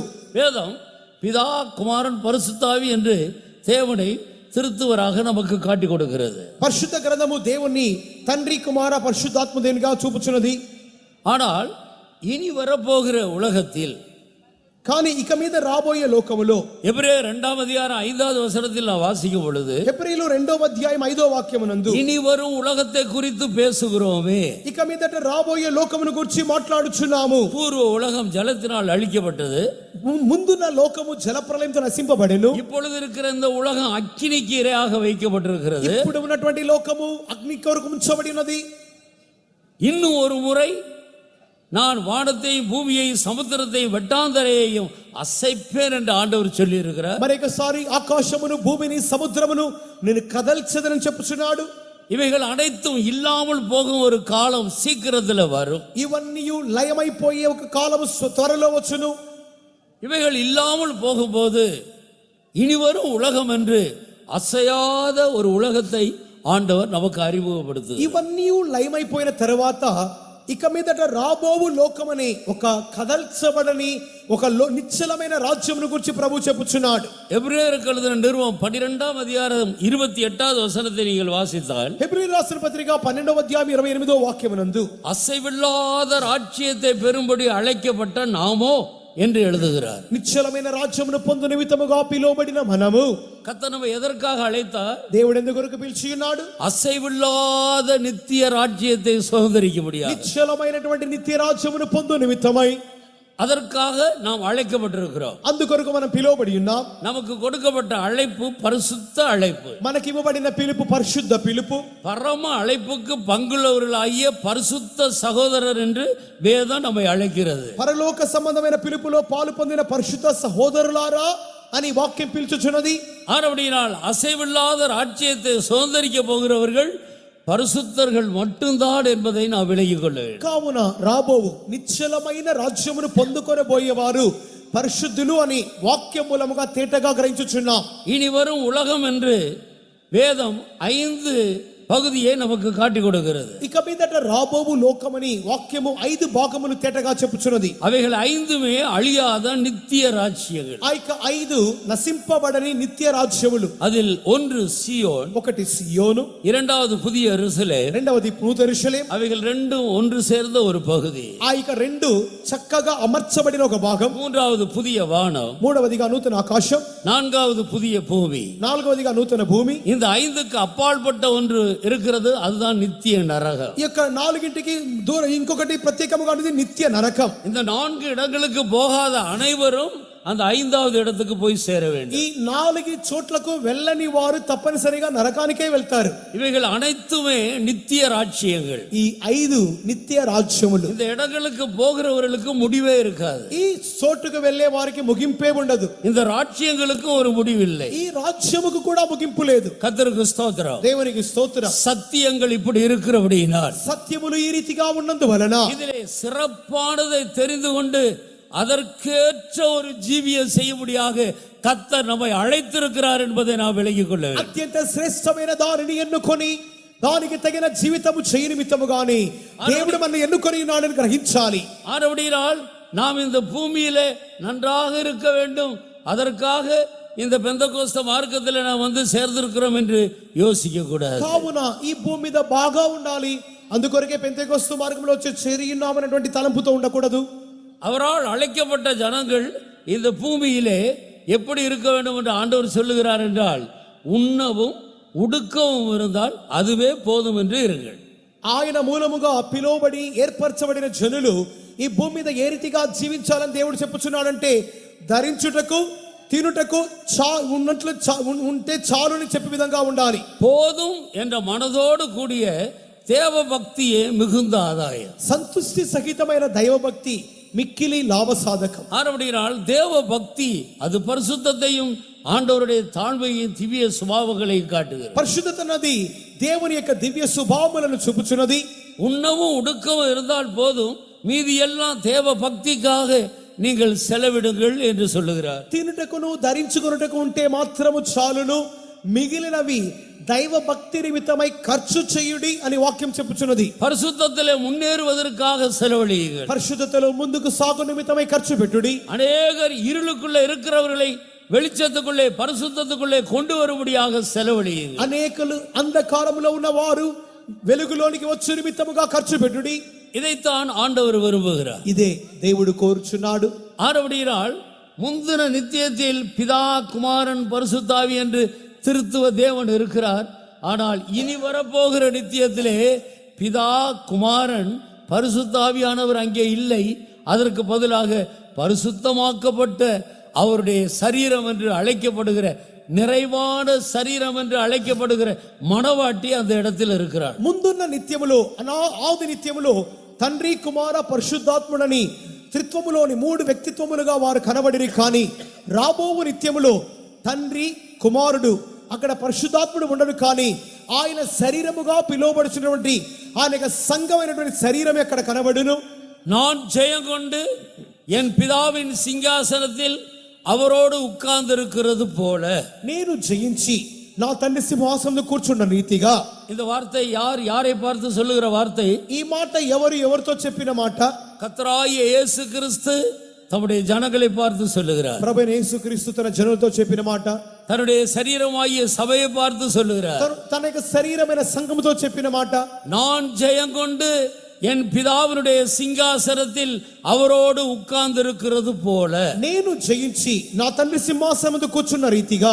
ஜெயம் கொள்ளுகிறவன் எவனோ அவனும் என்னுடைய சிங்காசனத்தில் என்னோடு கூட உட்காரும்படிக்கு அருள் செய்வேன். జయించు వాడెవడో వారిని నాతో పాటు నా యొక్క సింహాసనంలో కూర్చుండనిచ్చదనని ప్రభు సెలవిచ్చుచున్నాడు.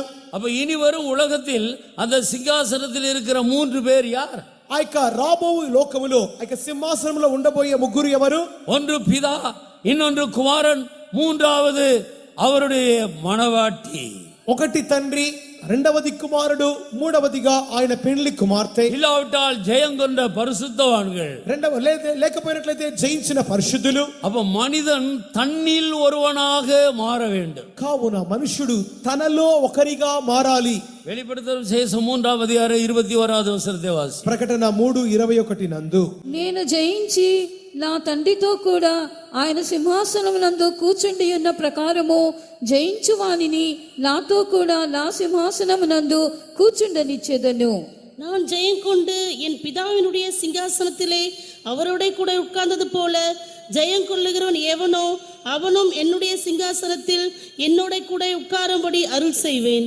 முழு உலகத்தில் உள்ள அனைவருக்கும் இந்த அழைப்பு இலவசமாக கொடுக்கப்படுகிறது. సర్వలోకములోని వారికి ఈ పిలుపు ఉచితం. இந்த அழைப்பிலே ஜாதி வித்தியாசம் இல்லை, ఈ పిలుపులో కుల వ్యత్యాసం లేదు, பாஷை வித்தியாசம் இல்லை, భాషా భేదము లేదు, ஆண் பெண் என்ற வித்தியாசம் இல்லை, ఆడ మగ తేడా లేదు, புறஜாதியான் புற தேசத்தான் என்ற வித்தியாசம் இல்லை, అన్యజనుడు పురదేశస్థుడని లేదు, யூதன் கிரேக்கன் என்ற வித்தியாசம் இல்லை, యూదుడు గ్రీకుడని లేదు. யாரெல்லாம் ஜெயம் எடுக்கிறார்களோ அவர்கள் எல்லாரும் என்னுடைய சிங்காசனத்தில் என்னோடு கூட உட்காருவார். ఎవరైతే నా వలె జయించుచున్నారో అట్టి ప్రతి వారు నాతో పాటు నా సింహాసనములో కూర్చుండుదురు. கர்த்தர் கொடுத்த இந்த அருமையான அழைப்புக்காக ஒரு அல்லேலூயா சொல்லி கர்த்தரை மகிமைப்படுத்துவோம். దేవుడిచ్చిన శ్రేష్టమైన పిలుపు కొరకు బిగ్గరగా హల్లెలూయా చెప్పి దేవుని మహిమపొందామా? அல்லேலூயா. கர்த்தருடைய நாமத்துக்கு மகிமை உண்டாகட்டும். దేవుని మహిమ కలుగును గాక. அருமையான தேவனுடைய ஜனமே, நம்மை சிருஷ்டித்த தேவனுடைய மனதை விளங்கி நாம் ஜீவிக்க வேண்டும். ప్రియమైన దేవుని జనమా, మనల్ని సృష్టించినటువంటి దేవుని మనుషులు గ్రహించి జీవిద్దాం. அவர் எதற்காக நம்மை சிருஷ்டித்தார்? ఎందుకొరకు సృష్టించి ఉన్నాడు? எதற்காக தன்னுடைய இரத்தத்தை சிந்தினார்? ఎందుకొరకు రక్తమును కార్చి ఉన్నాడు? எதற்காக தேவன் ஆவியாக மாறி நமக்குள்ள வாசமா இருக்கிறார்? ఎందుకొరకు దేవుడు ఆత్మగా మారి మనల్ని నివాసం చేయించున్నాడు? இந்த பூமியில நம்மை ஒரு ஐஸ்வர்யவானாக இந்த அழிந்து போகிற பூமியில மாற்றுவதற்காகவா? ఈ యొక్క నశించిపోయే భూమిలో మన ధనవంతులుగా మార్చు నిమిత్తమా? ஒரு அரசியல்வாதியாக மாற்றுவதற்காகவா? ఒక రాజకీయ నాయకుడిగా మార్చుటక? எதற்காக ஆண்டவர் நமக்குள்ள வாசமா இருக்கிறார்? ఎందుకొరకు దేవుడు మనల్ని నివాసం చేయించున్నాడు? அவரில் ஒருவராக மாறு. ఆయనలో ఒక్కనిగా మారుటకు. யோவான் சுவிசேஷம் 14ஆம் அதிகாரம் 20வது வசனத்தையும் 20வது வசனத்தை வாசி. యోహాను 14:20 చదువుకుందాం. நான் என் பிதாவிலும் நீங்கள் என்னிலும் நான் உங்களிலும் இருக்கிறதை அந்நாளிலே நீங்கள் அறிவீர்கள். నేను నా తండ్రి యందును మీరు నా యందును నేను మీ యందును ఉన్నామని ఆ దినమున మీరు ఎరుగుదురు. நான் என் பிதாவிலும் நீங்கள் என்னிலும் நான் உங்களிலும் இருக்கிறதை அந்நாளிலே நீங்கள் அறிவீர்கள். నేను నా తండ్రి యందును మీరు నా యందును నేను మీ యందును ఉన్నామని ఆ దినమున మీరు ఎరుగుదురు. பிதா குமாரன் மனிதன், తండ్రి కుమారుడు మనుష్యుడు.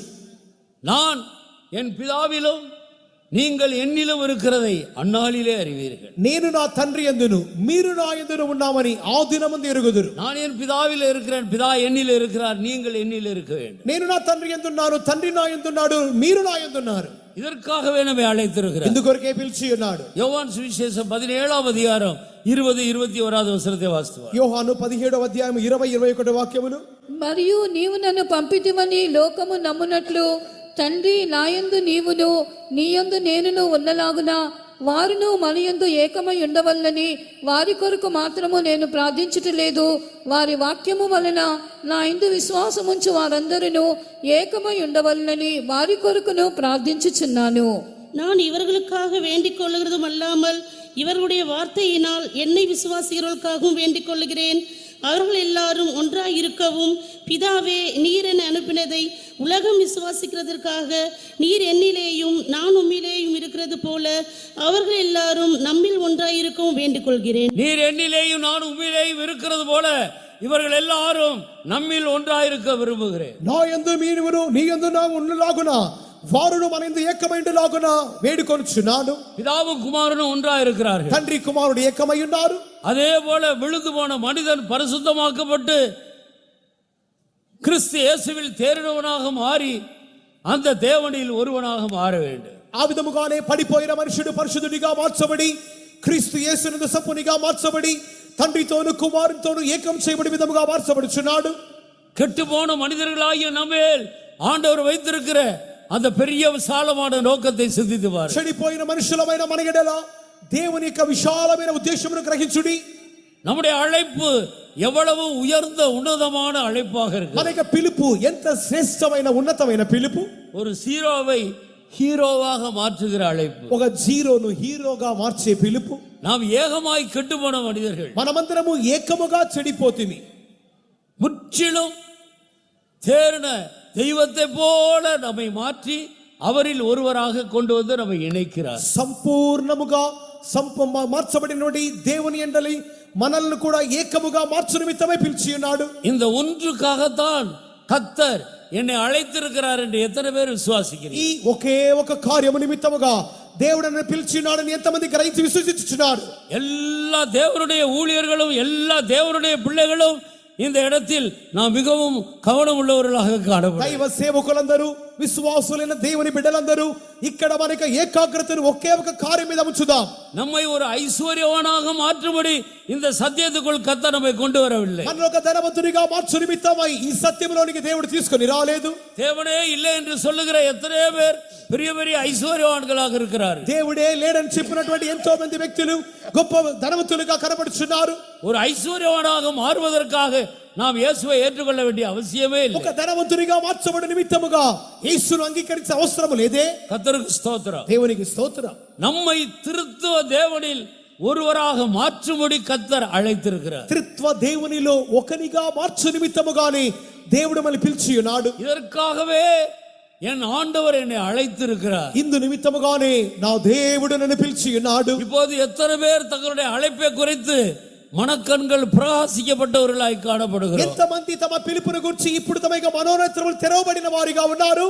நான் இந்த பூமியிலே ஒரு தரித்திரனாக இருந்தால் பரவாயில்லை, ఈ భూమి మీద నేను ఒక దరిద్రునిగా ఉన్నా కూడా పర్వాలేదు, படிக்காத ஒரு பேதையா இருந்தால் பரவாயில்லை, చదవని పామరునిగా ఉన్నప్పటికీ పర్వాలేదు, சாதாரண ஒரு மனிதனா இருந்தால் பரவாயில்லை, సర్వసాధారణమైన మనుషునిగా ఉన్నా పర్వాలేదు, ஒரு திறமை இல்லாவிட்டாலும் பரவாயில்லை, ఏ సామర్థ్యము నాకు లేకపోయినా పర్వాలేదు, ஆனால் ஒரு பரிசுத்தவானாய் நான் மாற வேண்டும். కానీ ఒక పరిశుద్ధునిగా నేను మారాలి. அந்த ஒன்றுக்காகத்தான் கர்த்தர் என்னை அழைத்திருக்கிறார். ఆ ఒక్క కార్యము కొరకే దేవుడు నన్ను పిలిచి ఉన్నాడు. எத்தனை பேர் இந்த விஷயத்தில் தங்களுடைய மனதை பிரகாசத்துக்குள்ள கொண்டு வந்திருக்கிறோம்? ఎంతమంది తమ యొక్క మనసును దేవుని వెలుగులోనికి తెచ్చి ఉన్నా?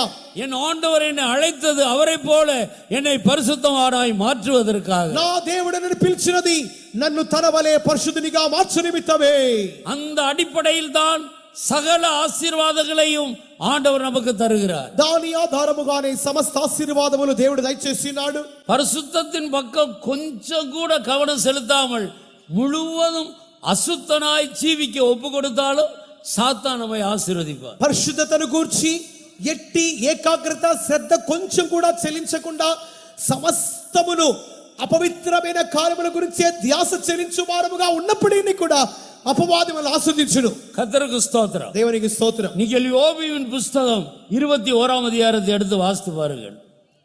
యోబు 21వ అధ్యాయం నందు அங்கே துன்மார்க்கரை குறித்து படிக்கிறோம். అక్కడ దుర్మార్గుని చదువుచున్నాం. அவன் துன்மார்க்கன், వాడు దుష్టుడు. ஆனால் தேவனுடைய மிலாறு அவன் மேல் படுகிறதே இல்லை. దేవుని యొక్క కొరడ, దేవుని యొక్క దండము వాని మీద పడుటలేదు. தேவன் அவனை சிக்ஷிக்கிறதே இல்லை. దేవుడు వాని శిక్షించుటలేదు. அவன் ஒரு காட்டு முள்ளு செடியை போல வளருகிறான். వాడు ఒక అడవి చెట్టు వలె ఎదుగుచున్నాడు. அவன் பிள்ளைகள் மந்தையாக புறப்பட்டு போகிறார்கள். వాని పిల్లలైతే మందలుగా వెలుచున్నారు. கர்த்தருக்கு ஸ்தோத்திரம். దేవునికి స్తోత్రం. அவன் செழித்து இந்த பூமியில வளருகிறான். వాడైతే ఇక భూమిలో అభివృద్ధి నొందుచున్నాడు. அவன் நினைக்கிற காரியமெல்லாவற்றையும் அவன் செய்கிறான். వాళ్ళు అనుకొనిచున్న కార్యములని చేయుచున్నారు.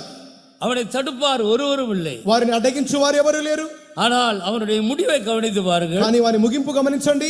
క్షణப்பொழுதிலே அவன் பாதாளத்தில் இறங்கி விடு. వారు క్షణవంతులో పాతాళములో దిగుచున్నారు. அதன் பிறகு அவனை பற்றிய சரித்திரம் இல்லை. అటు తర్వాత వారి చరిత్ర ఏమీ లేదే. அவன் நித்திய அக்கினிக்குள்ளாக போய்விடு. వారు నిత్య అగ్నిలోనికి వెలుచున్నారు. இதுதான் தேவன் இல்லாமல் இந்த பூமியிலே ஜீவிக்கிற ஒரு ஐஸ்வர்யவானுடைய முடிவு. దేవుడు లేనటువంటి ఒక ధనవంతుని ముగింపు ఈ భూమి మీద ఇదే.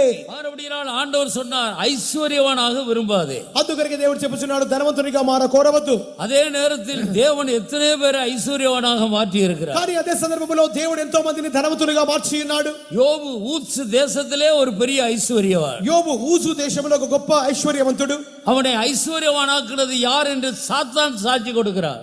వారిని యోబును ఐశ్వర్యవంతునిగా మార్చింది ఎవరని అపవాదే సాక్షి చెప్పుచున్నాడు. நீர் அவனை ஆசீர்வதித்தீர், నీవు అతని ఆశీర్వదించి அவருடைய சம்பத்து தேசத்தில் பெருகிற்று. వాని ధనము దేశంలో విస్తరించెను.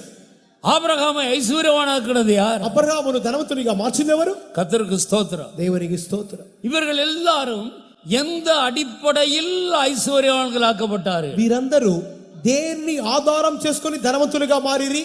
பெந்தகோஸ்த கிறிஸ்தவர்கள் என்றால் எல்லாம் தரித்திரமா வாழணும்னு அர்த்தமா? పెంతెకోస్తు క్రైస్తవులు అంటే అంత దరిద్రముగానే దరిద్రులుగానే జీవించాలని చట్టం ఏదైనా ఉందా? அப்படி அல்ல. ఆ విధంగా కాదు. நம்முடைய ஐஸ்வர்யம், நம்முடைய ஆசீர்வாதம் தேவனால் வர வேண்டும். మన ఐశ్వర్యము, మన ఆశీర్వాదము దేవుని మూలముగా రావాలి. தேவன் நம்ம ஐஸ்வர்யவானாக மாற்ற வேண்டும், பெரியவர்களாக ஆக்க வேண்டும் என்றால் பரிசுத்தத்தை அடிப்படையாக வைத்து யார் ஜீவிக்கிறார்களோ அவர்களை கர்த்தர் ஆசீர்வதிக்கிறார். ఎవరైతే ధనవంతులుగాను ఎవరైతే ఆశీర్వదింపబడిన వారుగాను మార్చబడాలని కోరుచున్నారో దేవుడు వారిని పరిశుద్ధతకు ఆధారముగానే ఆశీర్వదించును. ஆனபடியால் தேவனால் முறைப்படி ஐஸ்வர்யவானாகும்படியாக பரிசுத்தத்துக்கு முக்கியத்துவம் கொடுப்பவா. దేవుని మూలముగా ఒక క్రమ ప్రకారముగా ఐశ్వర్యవంతులుగా మార్చబడిన నిమిత్తమై పరిశుద్ధతకు చోటిద్దాం. தேவன் இல்லாத ஒரு ஐஸ்வர்யம் முடிவிலே நம்மை நித்திய அக்கினிக்குள்ளாக கொண்டு போகிறது. దేవుడు లేనటువంటి ధనము చివరిలో నరకాగ్నికి తీసుకొని వెళ్ళును. சாத்தான் கூட ஐஸ்வர்யவானாக்கி கொண்டிருக்கிறார். అపవాది కూడా అనేకులను ధనవంతులుగా మారుస్తూనే ఉన్నాడు. முடிவிலே அவன் இருக்கிற இடத்துக்கு நம்மை கொண்டு போய் சேர்ப்பான். చివరిగా వాడు మనలను వాడున్న చోటికి తీసుకొని వెళ్ళి చేర్చును. குமாரன் கோபம் கொள்ளாமலும் நீங்கள் வழியிலே அழியாமலும் இருக்கும்படி அவருடைய பாதத்தை முத்தம் செய்யுங்கள். இன்னும் கொஞ்ச காலத்தில் குமாரனுடைய கோபம் பற்றி எரியும். அவரை அண்டிக் கொள்ளுகிற யாவரும் பாக்கியவான். ఆయన కోపము త్వరగా రగులుకొనును, కుమారుని ముద్దు పెట్టుకొనుడి, లేని ఆయన కోపించును. అప్పుడు మీరు త్రోవ తప్పి నశించెదరు. ఆయనను ఆశ్రయించు వారందరూ ధన్యులు. குமாரனை அண்டிக் கொள்ளுவமாக, కుమారుణ్ణి ఆశ్రయించుదము. இயேசுவை அண்டிக் கொள்ளுவதாக, యేసును ఆశ్రయించుదము. வரும் கோபத்துக்கு தப்புபடியாக రాబోయే కోపాగ్ని నుండి తప్పించబడుటకు நாம் இயேசுவை அண்டிக் கொள்ளுவதாக. యేసును ఆశ్రయించుదము. அப்படியானால் நித்தியத்தில் அவரில் நாம் ஒருவராக யுகாயுகமாய் காணப்படுவோம். ఆ విధముగా అయినట్లయితే నిత్యములో ఆయనలో ఒకనిగా యుగాయుగములు కనబడదము. நம்முடைய அழைப்பு உயர்ந்த அழைப்பு, మన పిలుపు ఉన్నతమైన పిలుపు. அது பரிசுத்த அழைப்பு, అది పరిశుద్ధ పిలుపు. அது பரம அழைப்பு, అది పరలోక పిలుపు. அது தேவனிடத்திலிருந்து வந்த அழைப்பு. అది దేవుని యొద్ద నుండి వచ్చిన పిలుపు. அப்படினால் அந்த அழைப்புக்கு நாம் பாத்திரவான்களாய் நடக்க வேண்டும். కావున ఆ పిలుపుకు మన పాత్రులుగా నడుచుకోవాలి. முதலாவது ஆண்டவர் இரத்தத்தினாலே நம்மை பரிசுத்தப்படுத்து. మొదటిగా దేవుడు రక్తం మూలముగా పరిశుద్ధపరుచున్నాడు. மனிதன் பாவம் செய்து தேவ மகிமையை இழந்து ஏகமாக கெட்டு போனார். మనుషుడు పాపము చేసి వారు దేవుని మహిమను కోల్పోయి ఏకముగా నశించిరి. ஏகமாய் கெட்டு போனான் என்றால் ஆவியிலேயும் ஆத்மாவிலேயும் శరీరத்திலேயும் கெட்டு போனார். వారు బొత్తిగా నశించిరి అనగా వారు ప్రాణాత్మ శరీరములలో పూర్తిగా వారు నశించిపోయిరి. ஆவி அறியாமை என்னும் பாவத்துக்குள்ளாக போய்விட்டது. ఆత్మనున్నది అజ్ఞానమనే పాపములోనికి వెళ్ళిపోతున్నది. ஆத்மா பாவம் என்னும் இருளுக்குள்ளாக போய்விட்டது. ప్రాణము పాపమనే చీకటిలోకి వెళ్తున్నది. சரீரம் வியாதி என்னும் இருளுக்குள்ளாக போய்விட்டது. శరీరము వ్యాధి అనే చీకటిలోకి వెళ్ళిపోతున్నది. அழிவுக்குரிய சரீரமாகவும் மாறிவிட்டது. క్షయమైన శరీరముగా మార్చబడుచున్నది.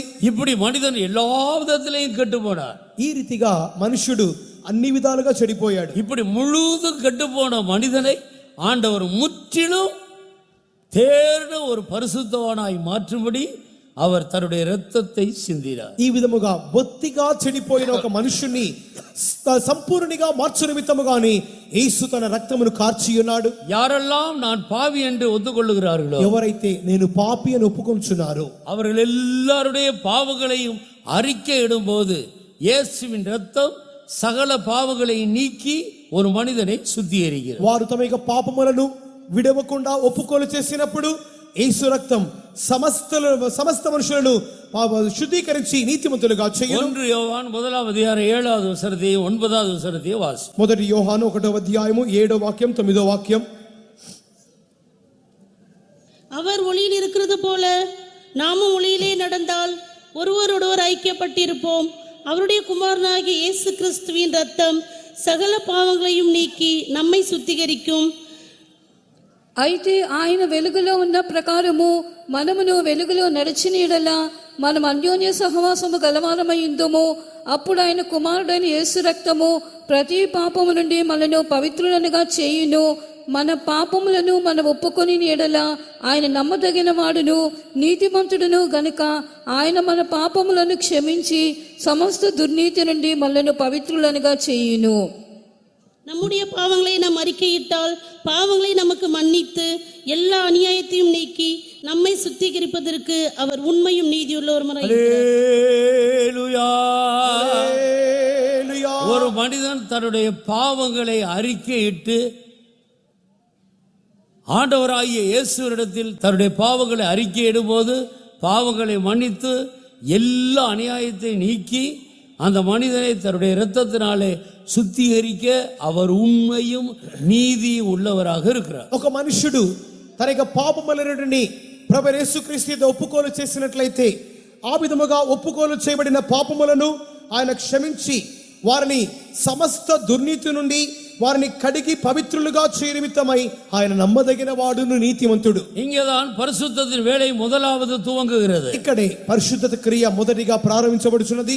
பரிசுத்தத்தின் அடிப்படையில் தான் தேவன் மனிதனை ஆசீர்வதிக்கிறார். పరిశుద్ధతను ఆధారం చేసుకొని దేవుడు కూడా మనుషుని ఆశీర్వదించున్నాడు. நீங்கள் இங்கேயும் பலர் வியாதியில சுகத்தை தேடி வந்திருக்க கூடும். ఒకవేళ మన మధ్యలో కూడా అనేకులు వ్యాధిలోని స్వస్థతను వెతికి వచ్చి ఉండవచ్చు. உங்களுடைய பிள்ளைகளுக்கு நல்ல திருமணம் நடக்க வேண்டும் என்று విరిపి ఇంకే வந்து జెబిక வந்திருக்க கூடும். మీ పిల్లలకు ఒక మంచి వివాహం జరగాలనే ఒక ఆకాంక్షతో ఆ యొక్క ప్రార్థన అభిలాషతో ఇక్కడికి వచ్చి ఉండవచ్చును. உங்களுடைய தொழில் ஆசீர்வாதமா இருக்க வேண்டும் என்று நீங்கள் விரும்பி வந்திருக்க கூடும். మీ వృత్తి ఆశీర్వదింపబడాలని కోరి ఇక్కడికి వచ్చి ఉండవచ్చును. நீங்கள் எந்த நோக்கத்தோடு வந்திருந்தாலும் சரி, பரிசுத்தத்தின் அடிப்படையில் தான் தேவன் ஆசீர்வதிக்கிறார். మీరు ఎట్టి ఆశీర్వాదమును వెతికి వచ్చినప్పటికీ పరిశుద్ధతకు ఆధారముగానే ఆయన ఆశీర్వదించును. நம்முடைய பாவங்களை நாம் அறிக்கையிட்டால், మన పాపములు ఒప్పుకోలు చేసినట్లయితే, பாவங்களை மன்னித்து పాపములు క్షమించి எல்லா அநியாயத்தையும் நீக்கி సమస్త దుర్నీతి నుండి క్షమించి நம்மை சுத்திகரிக்க அவர் உண்மையும் நீதியும் உள்ளவராக இருக்கிறார். మన శుద్ధీకరించుటకు ఆయన నమ్మదగిన వాడును నీతిమంతుడు. மறுபடியும் இப்படிப்பட்ட நன்மைகளை நீங்கள் முதலாவது ஆண்டவரிடத்தில் கேட்காமல் என் பாவங்களை மன்னியும் என்று கேட்போமா? కావున ఇట్టి ఇతర మేలులు మాత్రమే మొదటిగా వెతుకువారముగా కాక మొదటిగా దేవా నా పాపమును క్షమించుమని అనేడుని. ஆண்டவரே நான் பாவி, என் பாவங்களை மன்னியும். దేవా నేను పాపిని, నా పాపమును క్షమించుము. இன்னென்ன விதங்களில் நான் பாவம் செய்திருக்கிறேன், ఫలానా రీతిగా నేను పాపము చేశాను, என்னுடைய பாவங்களை எல்லாம் நீர் மன்னியும். నా పాపములన్నీ క్షమించుము. ஆண்டவர் ஒரு பாவியை வெறுக்கிறவர் அல்ல. మన దేవుడు పాపులను ద్వేషించువాడు కాదు. அவர் பாவங்களைத்தான் வெறுக்கிறார், பாவியை நேசிக்கிறார். ఆయన పాపములను మాత్రమే ద్వేషించును, పాపులను ఆయన ప్రేమించును. என்னிடத்தில் வருகிற ஒருவனையும் நான் புறமே தள்ளுவதில்லை. నా యొద్దకు వచ్చు వాణ్ణి ఏనాడును త్రోసివేయను. நீ எவ்வளவு பெரிய பாவத்தோடு வந்தாலும் சரி, నీవు ఎంత పెద్ద పాపముతో వచ్చినప్పటికీ, எவ்வளவு அதிகமான பாவத்தோடு வந்தாலும் சரி, ఎంత అధికమైన పాపంతో వచ్చినప్పటికీ அவரிடத்தில் நீ வருவாயானால் உன்னை புறம்பே தள்ளுவதே இல்லை. ఆయన దగ్గరికి వచ్చినట్లయితే నిన్ను బయటికి త్రోసివేయడు. ஆனால் நம்முடைய பாவங்களை நான் ஒத்துக்கொள்ள வேண்டும். కానీ మన పాపములు ఒప్పుకోవాలి, நம்முடைய பாவங்களை அறிக்கையிட வேண்டும். మన పాపములు ఒప్పుకోలు చేయాలి. அப்போது ஆண்டவர் மன்னிப்பார். అప్పుడే దేవుడు క్షమించును. பரிசுத்த தேவன் இயேசு என்ற நாமத்தில் இந்த பூமியில் வந்து சிலுவையில் மரிக்க வேண்டிய காரணம் என்ன? పరిశుద్ధ దేవుడు యేసు అను నామములో ఈ భూమి మీదకి వచ్చి ఆయన మనుషుల నిమిత్తమై సిలువలో మరణించవలసిన కారణమేమి? முழு உலகத்தாருடைய பாவங்களையும் அவர் சுமந்து கொண்டார். సర్వలోక మానవాళి పాపములన్నీ ఆయన తన మీద మోసుకొనెను. யோவான் ஸ்நானகன் அவரை குறித்து சாட்சி கொடுக்கும் போது, బాప్తిసమిచ్చే యోహాను ఆయన గురించి సాక్ష్యం చెప్పుచున్నప్పుడు, இதோ உலகத்தின் பாவங்களை சுமந்து தீர்க்கிற தேவ ஆட்டுக்குட்டி என்று சொன்னார். ఇదో లోక పాప భారమును మోసుకొని పోవచ్చున్న దేవుని గొర్రెపిల్ల. முழு உலகத்தில் உள்ள எல்லா மனிதர்களுடைய பாவங்களையும் இயேசு சிலுவையில் சுமந்து தீர்த்தார். సర్వ లోక మానవాళి యొక్క పాపములను యేసు తన మీద మోసుకొని వహించి తీర్చెను. எந்த வித்தியாசம் இல்லாமல் எல்லா மனிதர்களுடைய பாவங்களை சுமந்தார். ఎటువంటి భేదము లేకుండా ప్రతి మానవులే పాపములు తన మీద మోసుకొనెను. இதை விசுவாசிக்க முடியுமா? దీన్ని మీరు నమ్మగలరా? இயேசு என் பாவங்களை சுமந்தார் என்று எத்தனை பேர் விசுவாசிக்கிறீர்கள்? యేసు నా పాపములు మోసుకొని ఉన్నాడు ఎంతమంది నమ్మగలరు? அப்படியானால் இப்பொழுதே என்னென்ன பாவங்கள் இருக்கிறதோ அதை கர்த்தராகிய இயேசுவினிடத்தில் அறிக்கையிடுங்கள். ఆ విధముగా అయినట్లయితే ఇప్పుడే మీలో ఎట్టి పాపములు కలవో ఉన్న ఫలముగానే యేసు యొద్ద ఒప్పుకోలు చేయుడి. உன் பாவத்தின் அளவு எவ்வளவு என்று ஆண்டவர் பார்க்கிறதில்லை. నీ పాపము యొక్క పరిమాణం ఎంతని దేవుడు చూచుటలేదు. உன் பாவம் எவ்வளவு பெரியது என்று பார்க்கிறதில்லை. నీ పాపం ఎంత పెద్దదని యేసు చూచుటలేదు. நான் பாவி என்று ஒத்துக்கொண்டு பாவங்களை அறிக்கை இடும்போது ஆண்டவர் மன்னிக்கிறார். నేను పాపి అని చెప్పి ఒప్పుకోలు చేసి మన పాపమును ఒప్పుకోలు చేసినప్పుడు మాత్రమే ఆయన క్షమించును. இந்த அடிப்படையில தான் வியாதியையும் சுகமாக்குகிறார். దీన్ని ఆధారం చేసుకొని నీ వ్యాధి బాగుగును. இந்த அடிப்படையில தான் நம்முடைய கையின் கிரியைகளை ஆசீர்வதிக்கிறார். దీన్ని ఆధారం చేసుకొని మన చేతి క్రియలను కష్టార్జితమును ఆస్వాదించును. ஒரு நிமிடம் நம்முடைய முழங்கால்களை முடக்கி கண்களை மூடி நம்முடைய பாவங்களை ఆండవరిడத்தில் அறிக்கையிடுவோமா? ఒక్క నిమిషం మోకరించి మోకాల మీద నిలబడి మన పాపములను ప్రభు యేసుక్రీస్తు ఒప్పుకోలు చేద్దామా? நான் பாவி என்று உணர்கிற ஒவ்வொருவரும் நம்முடைய பாவங்களை அறிக்கையிடுவோமா? నేను పాపి అని గ్రహింపు పొందిన ప్రతి వారును మన పాపములు ఒప్పుకోలు చేద్దామా? இன்றைக்கு அறிக்கையிட்டால் இன்னும் ஒரு வாரம் பொறுத்து நம்முடைய பாவங்களை மன்னிக்கிறவர் அல்ல.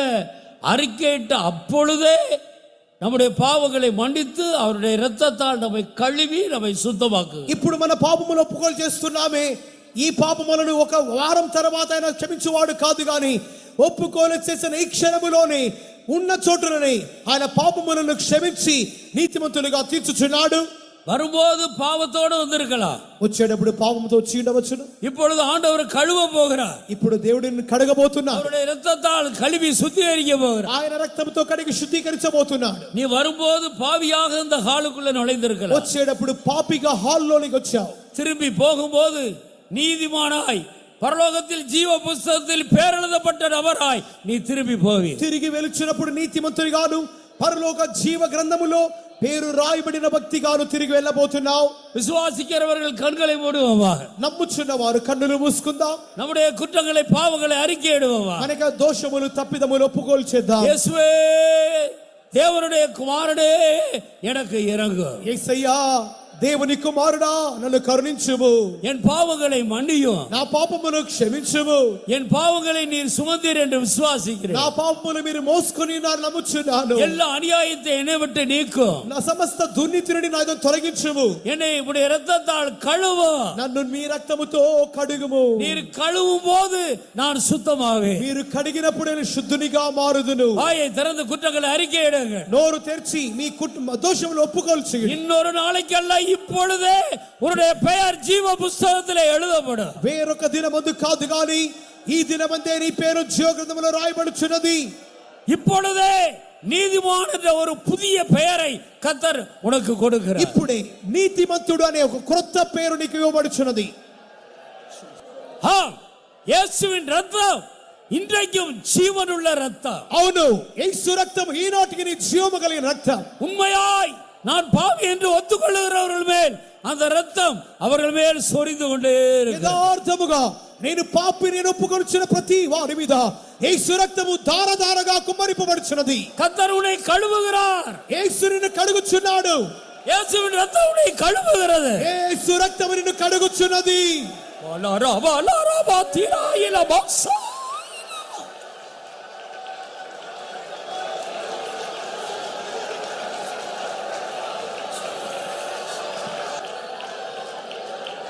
எல்லா அநியாயத்தை அவர் நீக்கி போடுகிறார். సమస్త దుర్నీతిని తొలగించుచున్నాడు.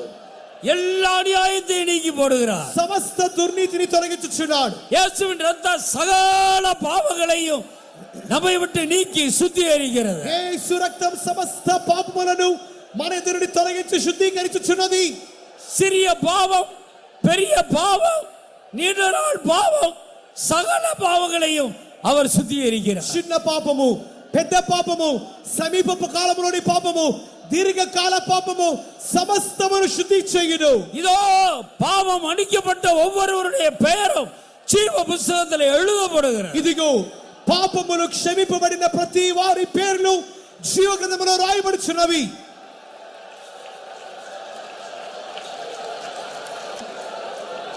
ஹல்லேலூயா. హల్లెలూయా.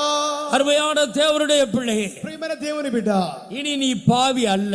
ఇక మీదట నీవు పాపి కాదు. கர்த்தர் உன் பாவத்தை உன்னை விட்டு நீக்கி விட்டார். నీ పాపమును దేవుడు నీ ఎదుట తొలగించి ఉన్నాడు. சந்தேகப்படாதே, సందేహపడవద్దు, சந்தேகப்படாதே. సందేహపడవద్దు.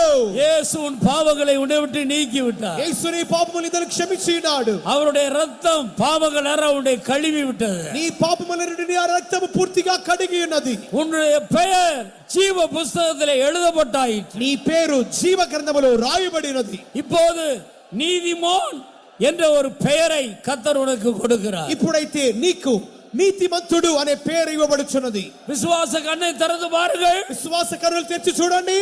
அநேகருடைய நெற்றியிலே இயேசுவின் நாமம், அந்த பரிசுத்த நாமம் எழுதப்பட்டிருக்கிறது. అనేకుల యొక్క నొసట యేసు నామము పరిశుద్ధ నామము లిఖింపబడినది.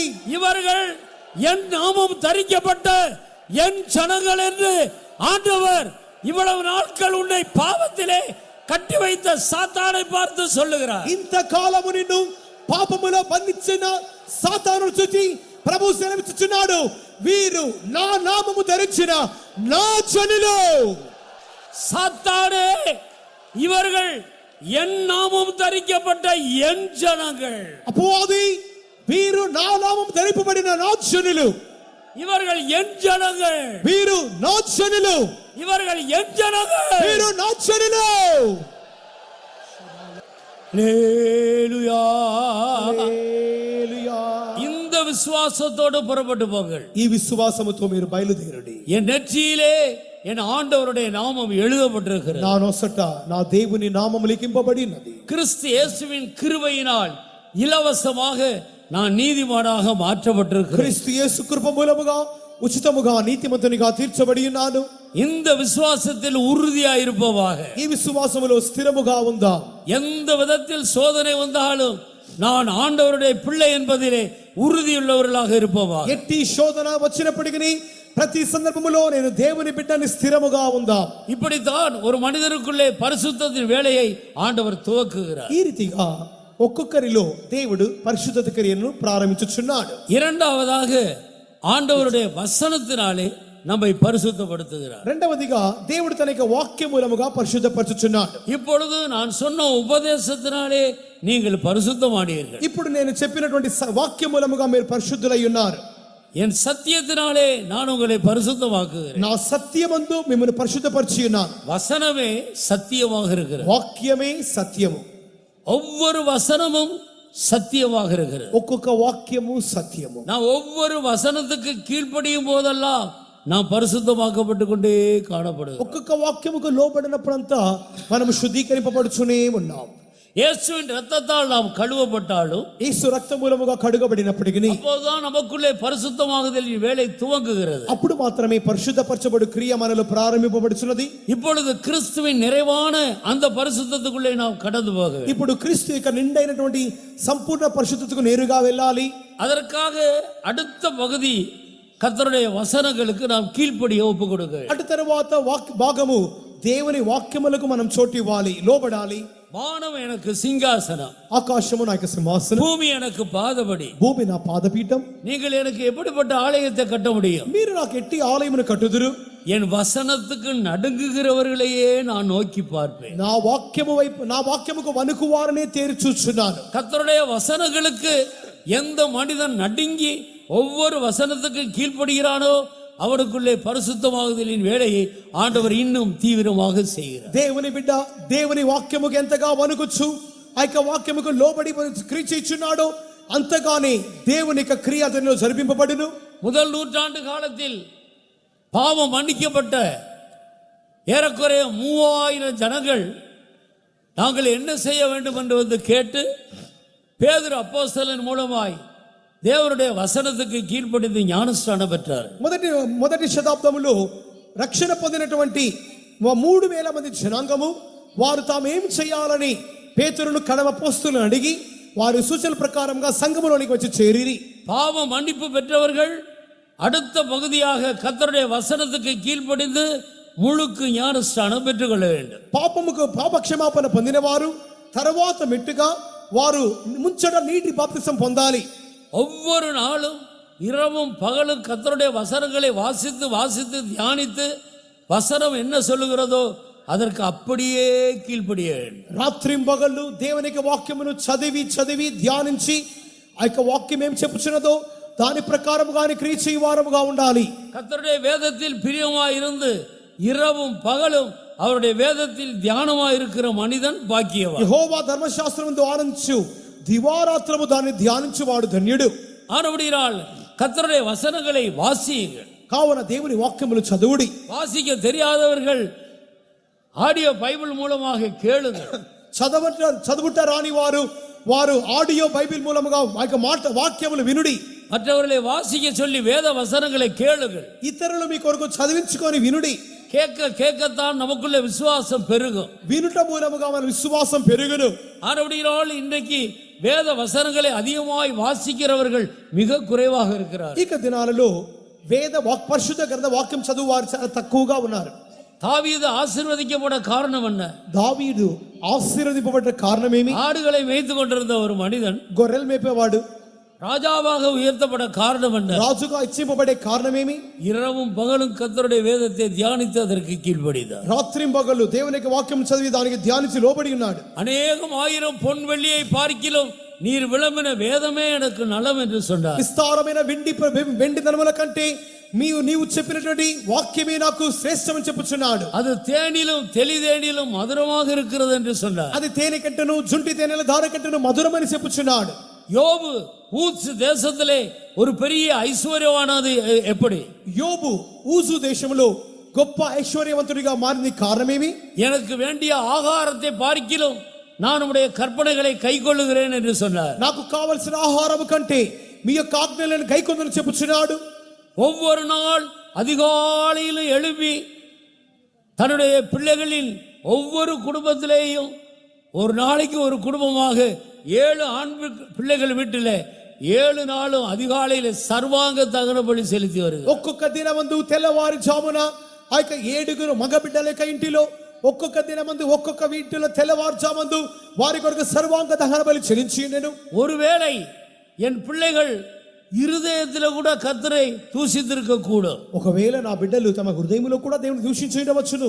கர்த்தருக்கு பிரியமில்லாமல் ஜீவித்திருக்க கூடும். దేవునికి ఇష్టం లేని జీవితం చేసి ఉండవచ్చును. ஆனபடியால் வெளிப்படையாக தெரியவில்லை. இருதயத்திலே கர்த்தருக்கு பிரியமில்லாமல் இருந்தால் யாருக்கு தெரியும்? బయటికి తెలియట్లేదు కానీ హృదయాంతరంగంలో దేవునికి ప్రియము లేకపోతే ఎవరికి తెలుసును? இருதயத்தை காண்கிறவர் கர்த்தர் தானே. మన దేవుడు హృదయం చూచువాడు కదా. ஆனபடியால் சர்வாங்க தகன பலி செலுத்தி வருகிறார். కావున సర్వాంగ దహన బలి చెల్లించెను. யோபு பரிசுத்த ஜீவியத்துக்கு எவ்வளவு முக்கியத்துவம் கொடுத்தார் என்று பாருங்கள். చూడండి యోబు పరిశుద్ధ జీవితంకి ఎంత ప్రాముఖ్యతనిచ్చెనో. எனக்கு சாப்பாட்டை விட ஆண்டவருடைய கற்பனைகளை நான் அதிகமாக கைக்கொள்ளுகிறேன். నా యొక్క ఆహారము కంటే దేవుని ఆజ్ఞలు గైకొనుటయే నాకు మేలు. யோபு 31ஆம் அதிகாரத்தை எடுத்து வாசித்தால் యోబు 31వ అధ్యాయం చదువుచున్నప్పుడు அந்த நாட்களிலேயே நான் கண்களோடு உடன்படிக்கை பண்ணி ஜீவித்தேன் என்று சொல்லுகிறார். ఆ దినములలోనే చెప్పుచున్నాడు నా కన్నులతో నిబంధన చేసుకొని జీవించుతుని.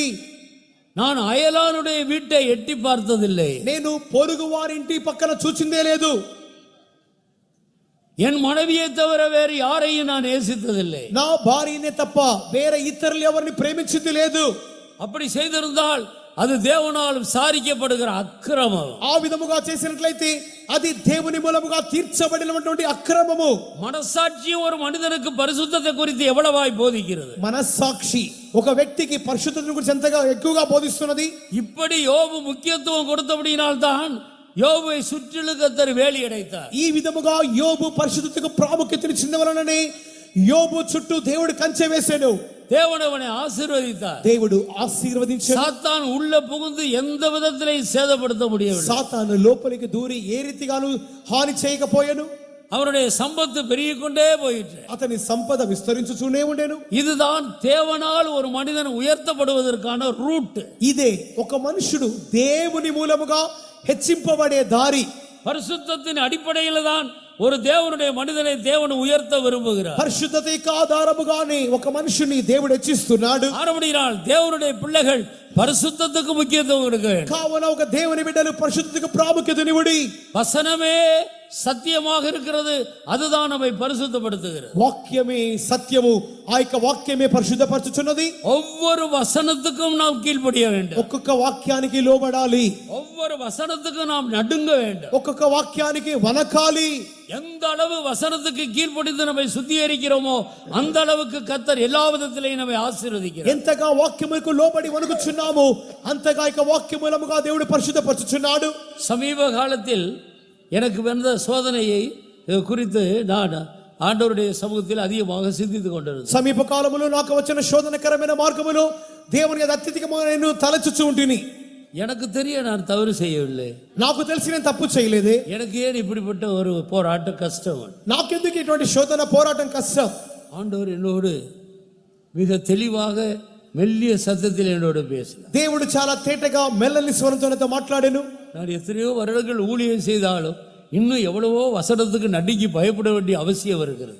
ఎన్నో సంవత్సరాలుగా సేవ చేసినప్పటికీ ఇంకను ఎన్నో వాక్యాలకు లోబడి భయపడి వనకవలసిన స్థితి ఉన్నది. 37வது சங்கீதத்தின் மூலம் பேசினார். 37వ కీర్తన మూలముగా మాట్లాడాడు. நீ பொல்லாதவர்களை குறித்து எரிச்சல் அடையாதே, చెడ్డవారిని గురించి వ్యసనపడకము, நியாயக்கேடு செய்கிற மனிதன் மேல் பொறாமை கொள்ளாதே. దుష్కార్యములు చేయువారిని చూసి మత్సరపడకము. அவன் பொல்லாதவன் தான், వాడు చెడ్డవాడే, ஆனால் நீ பரலோகத்துக்கு போகிறாள். కానీ నీ పరలోకానికి వెళ్ళవలసిన వ్యక్తి, நீ சீயோனை நோக்கி பிரயாணம் பண்ணி கொண்டிருக்கிறாய். నీవు సియోనుకు పోయి వెళ్ళవలసిన వ్యక్తి. பொல்லாத மனிதர் மேல கூட உனக்கு எரிச்சல் வரக்கூடாது. దుష్టుల మీద కూడా నీకు మత్సరం రాకూడదు. என்னை சிலுவையிலே அநியாயமாய் அறைந்து கொன்றவர்கள் மேல் எனக்கு எரிச்சல் இல்லை. నన్ను సిలువలో అన్యాయంగా కొట్టి చంపిన వారి మీద నాకు మత్సరము లేదే. அவர்களை மன்னிக்கும்படி நான் பிதாவினிடத்தில் கேட்டுக்கொண்டேன். వారిని క్షమించమని చెప్పి తండ్రి యొద్ద వేడుకున్నాను కదా. தேவான் ஒரு நல்ல விசுவாசி. స్టెఫన్ ఒక మంచి విశ్వాసి. அவரை కల్లెறிந்து கொன்றார்கள். రాళ్లతో కొట్టి చంపారు. அவர் ஒரு தவறு செய்யவில்லை. ఏ తప్పు చేయలేదే. ஆனாலும் ஆண்டவரே இந்த குற்றத்தை அவர்கள் மேல் சுமத்த வேண்டாம் என்று சொன்னார். దేవా ఈ తప్పు వారి మీద మోపవద్దని చెప్పి ఉన్నాడు. சத்துருக்களை சிநேகியுங்கள், శత్రువులను ప్రేమించుడి, சபிக்கிறவர்களை ஆசீர்வதியுங்கள், శపించు వారిని ఆస్వాదించుడి, துன்பப்படுத்துகிறவர்களுக்காக ஜெபியுங்கள், హింసించు వారి కొరకు ప్రార్థించుడి, பழிக்கு பழி வாங்காதீர்கள், ప్రతీకారం చేయవద్దు. பரலோகத்துக்கு போகிறவர்கள் இவ்வளவாய் கர்த்தருடைய வசனங்களுக்கு நடுங்கினவை சுத்திகரிக்க. పరలోకముకు వెళ్ళి వారు ఇంతగా దేవునికి వాక్యముకు వనికి లోబడాలి. இந்த அடிப்படையில் தான் ஆண்டவர் நம்மை ஆசீர்வதிக்கிறார். దీని ఆధారముగానే దేవుడు ఆశీర్వదించుచున్నాడు. எத்தனை பேர் இது முதல் வேதத்தை இரவும் பகலும் தியானித்து ஒவ்வொரு வசனத்துக்கும் கீழ்ப்படிந்து கர்த்தரால் ஆசீர்வாதங்களை ஐஸ்வர்யத்தை பெற்றுக்கொள்ள ఇక விரும்புகிறார். మీదట ఎంతమంది దేవుని యొక్క వాక్యములు రాత్రి పగలు ధ్యానించుచు వారు దేవుని మూలముగా ఐశ్వర్యవంతులుగా మారబోచున్నారు. இந்த புதிய வருடத்தில் என்ன சபைக்கு தூது கொடுக்க வேண்டும் என்று நான் தேவ சமூகத்தில் காத்திருந்த போது ஆண்டவர் எனக்கு கொடுத்த வசனம் உபாகமம் 28ஆம் அதிகாரம் முதல் வசனம். ఇక క్రొత్త సంవత్సరములో సంఘముకు ఎట్టి వర్తమానం ఇవ్వలేనని చెప్పి నేను దేవుని యొద్ద అడిగినప్పుడు ద్వితీయోపదేశకాండము 28 మొదటి వాక్యమును దేవుడు చూపి ఉన్నాడు. வாசி. నీవు నీ దేవుడైన యెహోవా మాట శ్రద్ధగా విని నేడు నేను నీకు ఆజ్ఞాపించుచున్న ఆయన ఆజ్ఞలన్నిటినీ అనుసరించి నడుచుకొని నీడలా నీ దేవుడైన యెహోవా భూమి మీదనున్న సమస్త జనము కంటే నిన్ను హెచ్చించును. இன்று நான் உனக்கு விதிக்கிற உன் தேவனாகிய கர்த்தருடைய கட்டளையின்படி எல்லாம் செய்ய நீ கவனமாய் இருக்கும்படிக்கு அவர் சத்தத்திற்கு உண்மையாய் செவி கொடுப்பாயானால் உன் தேவனாகிய கர்த்தர் பூமியில் உள்ள சகல ஜனங்களிலும் உன்னை மேன்மையாக வைப்பார். அல்லேலூயா. హల్లెలూయా. இன்று நான் உனக்கு விதிக்கிற உன் தேவனாகிய கர்த்தருடைய கற்பனைகளின்படி நடக்க நீ கவனமாய் இருந்து அவருடைய சத்தத்துக்கு நீ செவி கொடுத்தாள். నా మూలముగా ఆజ్ఞాపించబడినటువంటి ఆజ్ఞలు గైకొని ఆయన స్వరముకు చెవియొగ్గినట్లయితే ஒவ்வொரு வசனத்துக்கு நீ கீழ்ப்படிந்து நடந்தாள். ఒక్కొక్క వాక్యానికి నీవు లోబడి నడిస్తే பூமியில் உள்ள சகல ஜாதிகளிலும் உன்னை மேன்மையாக வைப்பேன். భూమి మీద సమస్త జనముల కంటే నిన్ను హెచ్చించుదును.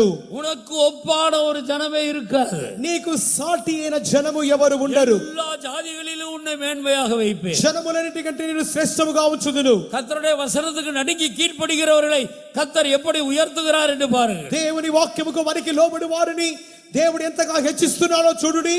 ஆறுபடியால் அருமையான தேவனுடைய ஜனமே, కావున ప్రియమైన దేవుని జనమా, நம்முடைய ஆசீர்வாதம் நம்முடைய ஐஸ்வர்யம் கர்த்தரால் வரட்டும். మన ఆశీర్వాదం ఐశ్వర్యము దేవుని మూలముగా రానివుడి.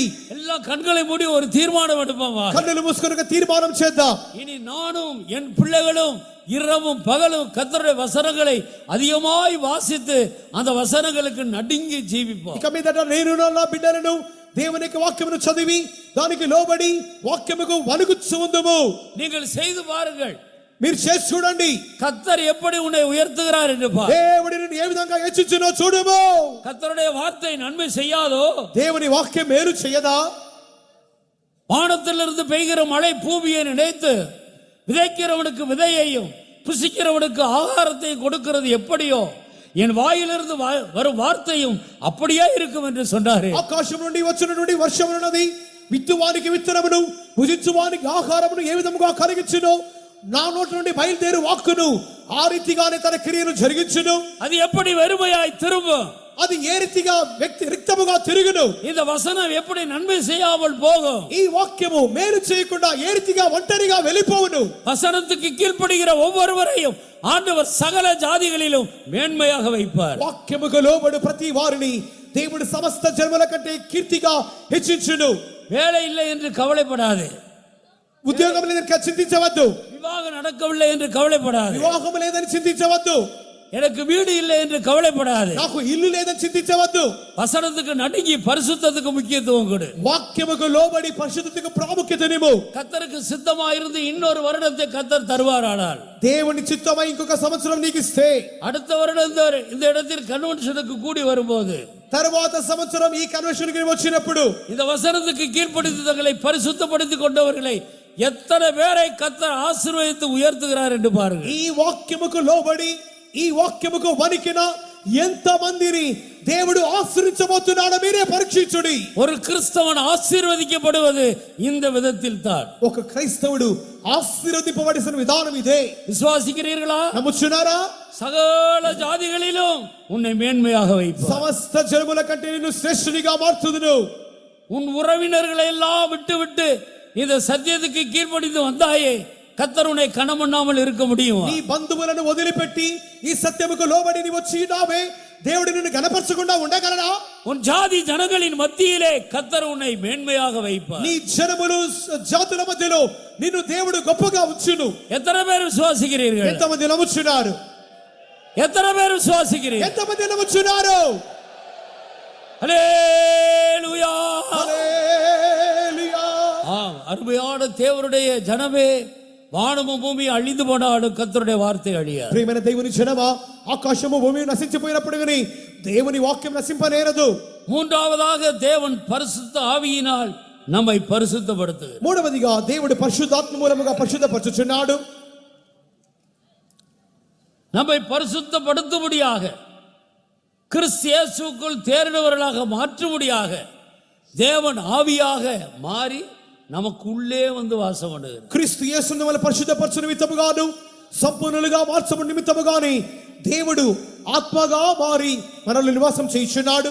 நம்முடைய ஆவியை முற்றிலும் பரிசுத்தமாக்கி அவருடைய ஆவிக்கு ஒப்பாக மாற்றி, அவருடைய ஆவியும் நம்முடைய ஆவியும் ரெண்டும் ஒன்றாய் கலந்து கொள்ளும்படியா మన ఆత్మలోనికి వచ్చి మన ఆత్మతో ఆయన ఆత్మ జత చేయబడి, మన ఆత్మనున్నది ఆయన వలె మార్చబడి, ఆయన యొక్క ఆత్మయు మనకి ఆత్మయు ఏకముగా జత చేయబడి కలుసుకొనుచున్నవి.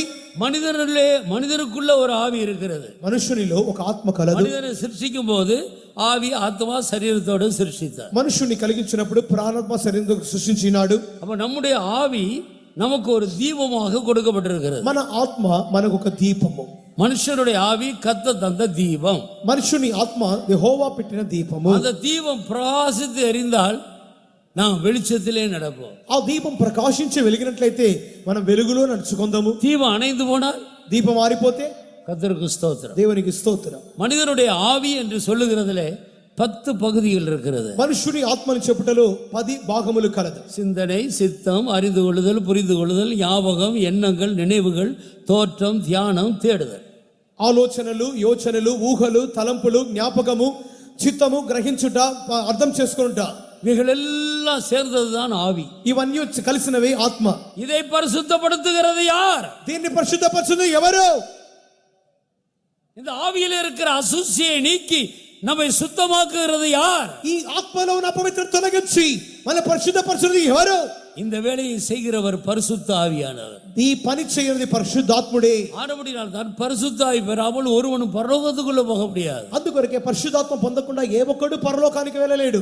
கர்த்தருக்கு ஸ்தோத்திரம். దేవునికి స్తోత్రం. ஆனபடியால் பிரியமானவர்களே, కావున ప్రియమైన వారులారా, பரிசுத்த ஆவியினால் உண்டான பரிசுத்தத்துக்குள்ளே நாம் கடந்து செல்ல வேண்டும். పరిశుద్ధాత్మ మూలముగా కలుగు పరిశుద్ధతలోనికి వెళ్ళుదాం. அவர்தான் நம்முடைய எண்ணங்கள், நினைவுகள், தோற்றங்களில் இருக்கிற குறைகளை எல்லாம் மாற்றி நம்மை சுத்தமான ஆவியுள்ளவராக மாற்றுகிறார். ఆయనే మనకి ఆలోచనలు, ఊహలు, తలంపులు ఉన్నటువంటి ప్రతి అపవిత్రం తీసివేసి శుద్ధముగా మార్చును.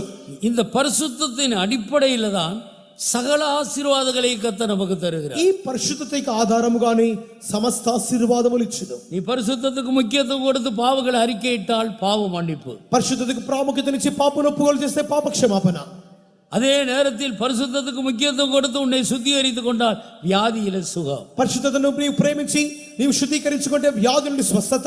யாக்கோபு 5ஆம் அதிகாரத்தை எடுத்து வாசித்து பாருங்க. యాకోబు రాసిన పత్రిక 5వ అధ్యాయం చదవండి చూడండి. கர்த்தர் உங்களுக்கு மன்னிக்கும்படி ஒருவர் குற்றத்தை ஒருவர் அறிக்கையிடுங்கள்.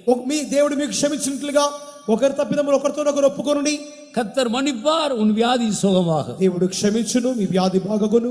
இன்றைக்கு 1 கொரிந்தியர் 11ஆம் அதிகாரத்தை ஒவ்வொரு ராபோஜனத்திலையும் நான் வாசிக்க கேட்கிறோம். ఇక దినాలలో 1 కొరింథీయులు 11వ అధ్యాయములో ఒక వాక్య భాగమును ప్రభు బలలో చదువుచున్నాం. பரிசுத்த பவுல் மூலமாய் கர்த்தருடைய ஆவியானவர் சபைக்கு என்ன சொல்லுகிறார்? పరిశుద్ధ పౌలు మూలముగా సంఘముకు ఆత్మదేవుడు ఏం చెప్పి ఉన్నాడు? நீங்கள் கர்த்தருடைய சரீரம் இன்னதென்றும் அவருடைய இரத்தம் இன்னதென்று நிதானித்து அறியாமல் சரியான விதத்தில் சுத்திகரிக்காமல் நீ ராபோஜனம் எடுத்தபடியினால் உங்களில் அநேகர் பலவீனராக இருக்கிறார்கள், அநேகர் வியாதியுள்ளவர்களாக இருக்கிறார்கள், அநேகர் காலத்துக்கு முன்பாக செத்து போனார்கள். ప్రభువు శరీరమని వివేచింపక తిని త్రాగువాడు, తను తాను సరిగా శుద్ధీకరించుకొనకుండా అజాగ్రత్తగా ప్రభు బలలో పాలు పొందువాడు, వాడు సరిగా శుద్ధీకరింపబడిన వలన అనేకులు బలహీనులుగా మార్చున్నారు, రోగులుగా మార్చున్నారు, అనేక మంది అకాల మరణం పొందుచున్నారు.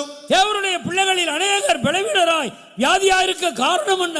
దేవుని బిడ్డల్లో అనేకులు వ్యాధిగాను బలహీనగాను ఉన్న కారణమేమి? அந்த பரிசுத்த தேவனுடைய சரீரத்தையும் அவருடைய இரத்தத்தையும் குற்றத்தோடு சரியான விதத்தில் பாவங்களை அறிக்கை செய்து ஒப்புரவாகி சமாதானத்தோடு நீ அந்த பந்தியில பங்கு பெறாமல் எடுக்கும்போது బలమైన వ్యాధి ఉన్ని తేడి వరు. ఆ యొక్క పరిశుద్ధుడైన దేవుని యొక్క శరీరమును ఆ యొక్క రక్తమును నీవు సరిగా వివేచింపక దోషముతోను తప్పిదములతోను ఇతరులతో సరిగా సమాధాన పడకుండా నీకు హృదయంలో చేదు ఉంచుకొని నీవు అజాగ్రత్తగా తీసుకున్నట్లయితే అది నీలో వ్యాధి కలిగించును.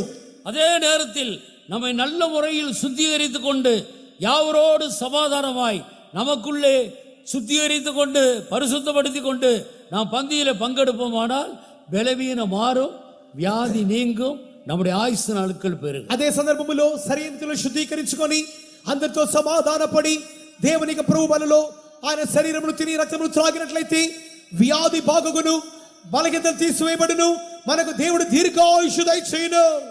பரிசுத்தத்தின் அடிப்படையில் தான் ஆண்டவர் வியாதியை சுகமாக்குகிறார். పరిశుద్ధతకు ఆధారముగానే దేవుడు వ్యాధి బాగు చేయుచున్నాడు. இதை அநேக தேவனுடைய பிள்ளைகள் விளங்கிக் கொள்ளாமல் தங்களுக்கு வியாதி வரும்போது சாதாரணமாக கர்த்தருடைய கையில விழுகிறதற்கு பதிலாக மனிதனுடைய கையிலே விழுந்து விடுகிறார். ఇక దినాల్లో అనేకులైతే మనుషులు సాధారణంగా దేవుని చేతిలో పడడానికి బదులుగా మనుషుల చేతిలో పడుచున్నారు. ஆசா ராஜாவை போல, ఆసారాజు వలె அவன் பரிகாரியாகிய கர்த்தரை தேடி இருந்தால் அவன் சுகமாய் இருப்பான். అతడు వైద్యుడైన దేవుని వెతికినట్లయితే స్వస్థత పొంది ఉండేవాడు. கர்த்தரை விட்டு விட்டு மனிதனிடத்தில் போனான், செத்து போனான். మనిషి దేవుని వదిలిపెట్టి మనుషుని వెతికాడు, చచ్చిపోయాడు. இதுதான் தேவனுடைய பிள்ளைகளுக்குள்ள இன்றைக்கு அநேகருக்குள்ள சம்பவித்துக் கொண்டிருக்கிறது. ఈ కార్యమే ఈ దినాల్లో అనేక దేవుని బిడ్డల్లో జరుగుతున్నది.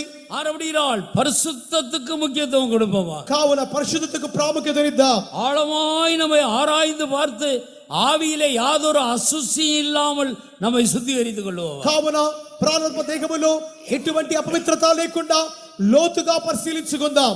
நம்மை ஆண்டவர் கர்த்தர் வரும்போது மரித்திருந்தால் நாம் உயிரோடு எழும்ப வேண்டும், உயிர் தள்ள வேண்டும்.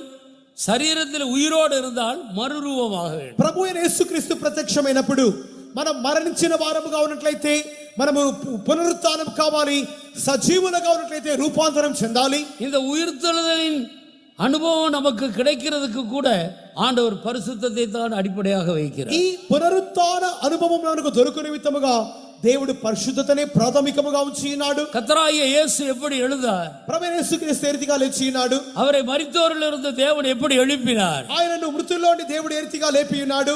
ரோமர் 1ஆம் அதிகாரம் 5வது வசனத்தை வாசி. రోమా 1వ అధ్యాయం 5వ వాక్యం చదువుచున్నప్పుడు యేసు క్రీస్తు శరీరమును బట్టి దావీదు సంతానముగాను మృతుల్లో నుండి పునరుద్ధానుడైనందున పరిశుద్ధమైన ఆత్మను బట్టి దేవుని కుమారుడుగాను ప్రభావముతో నిరూపింపబడెను.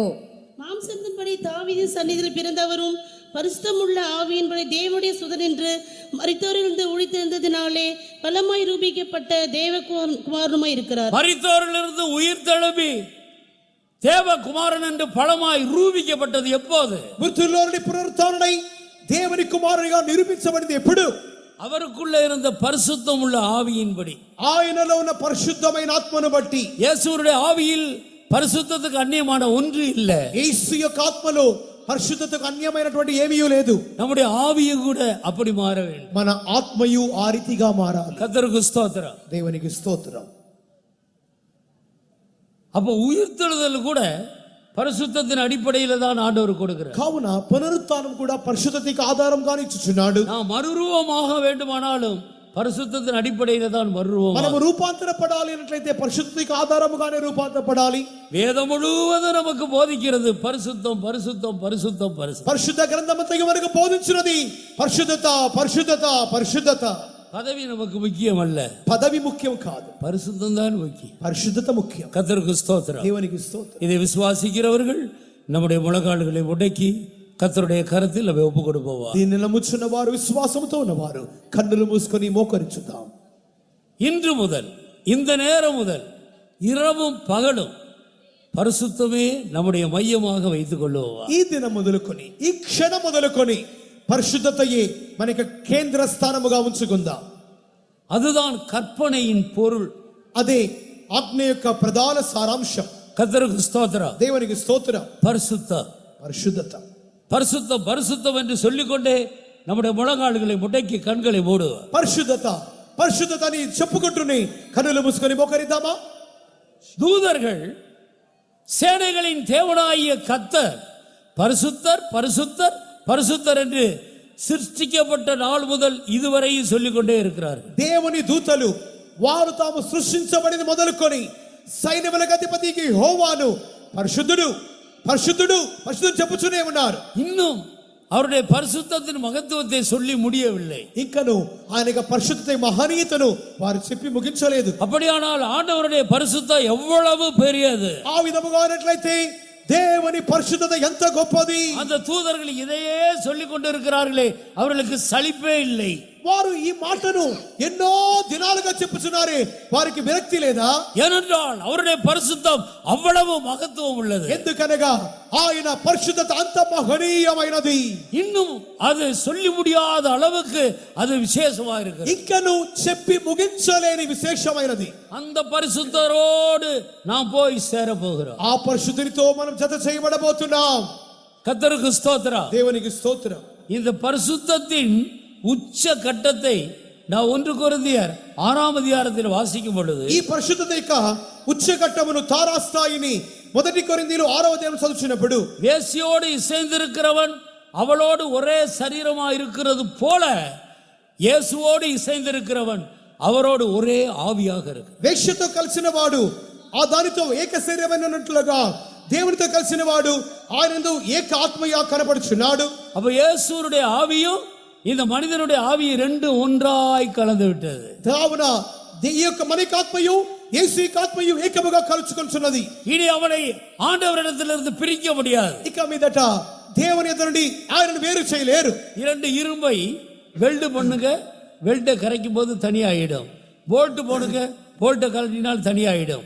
இரண்டு இரும்பையும் தனித்தனியே உருக்கி ஒரே பாத்திரத்தில் ஊற்றி விடுங்கள், அதை பிரிக்கவே முடியாது. ఒక రెండు ఇనుప ముక్కలను వెల్డింగ్ చేయండి, వెల్డింగ్ కట్ చేసినట్లయితే రెండు వేరైపోతాయి.